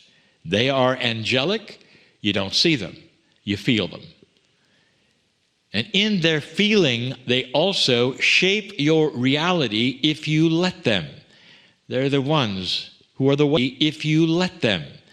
They're the ones who are the way showers. They're the ones who will help you to go to the right place at the right time, or make decisions through intuition that they will influence, that says this door, not that door. They're the ones that are in the field with you that we have spoken of before. They keep you out of chance, dear ones. There are those who still say, I'm in a turkey shoot, as they say in my partner's country. That is, I'm rolling the dice every day I step out of the house and anything could happen to me. Not if you're in touch with your guides. Not if you understand the purpose of angelic purpose, the reason you're here.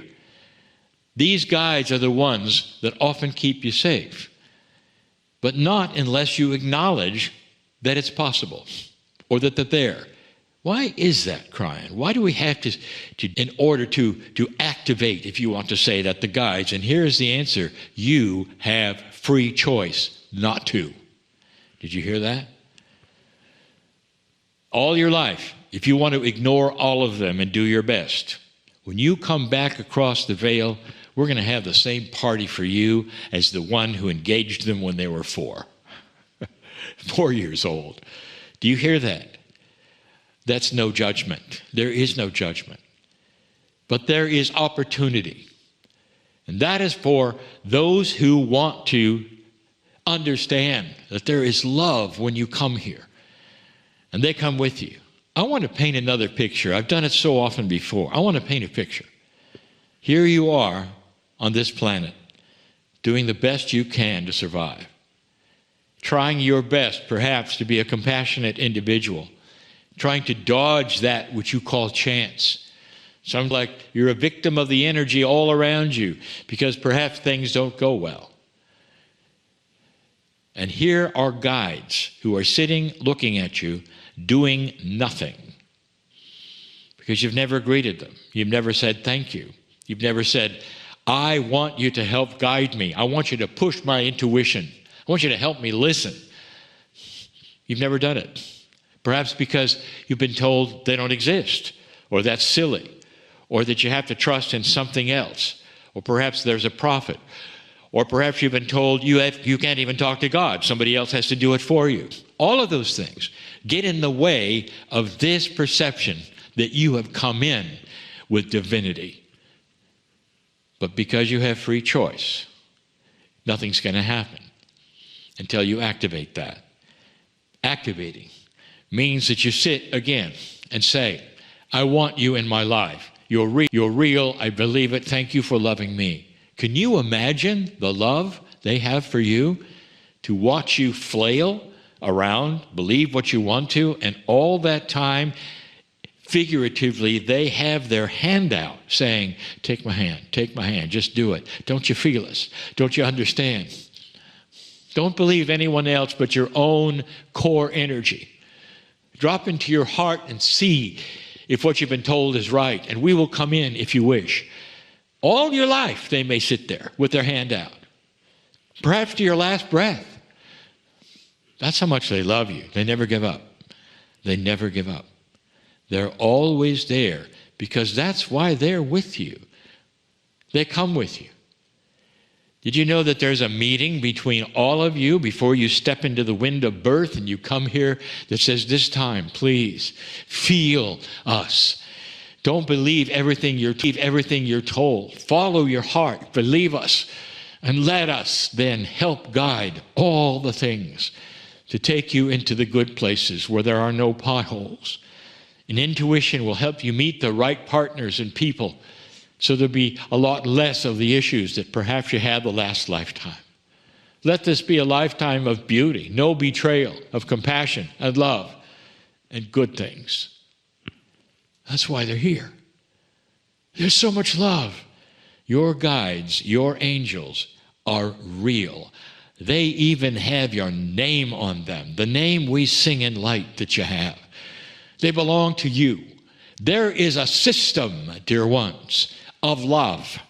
There is a connection with the love of the Creator, and part of it comes in with you, always with you, waiting for you to acknowledge it so you can move on into a divine reality that you deserve as your lineage of an old soul.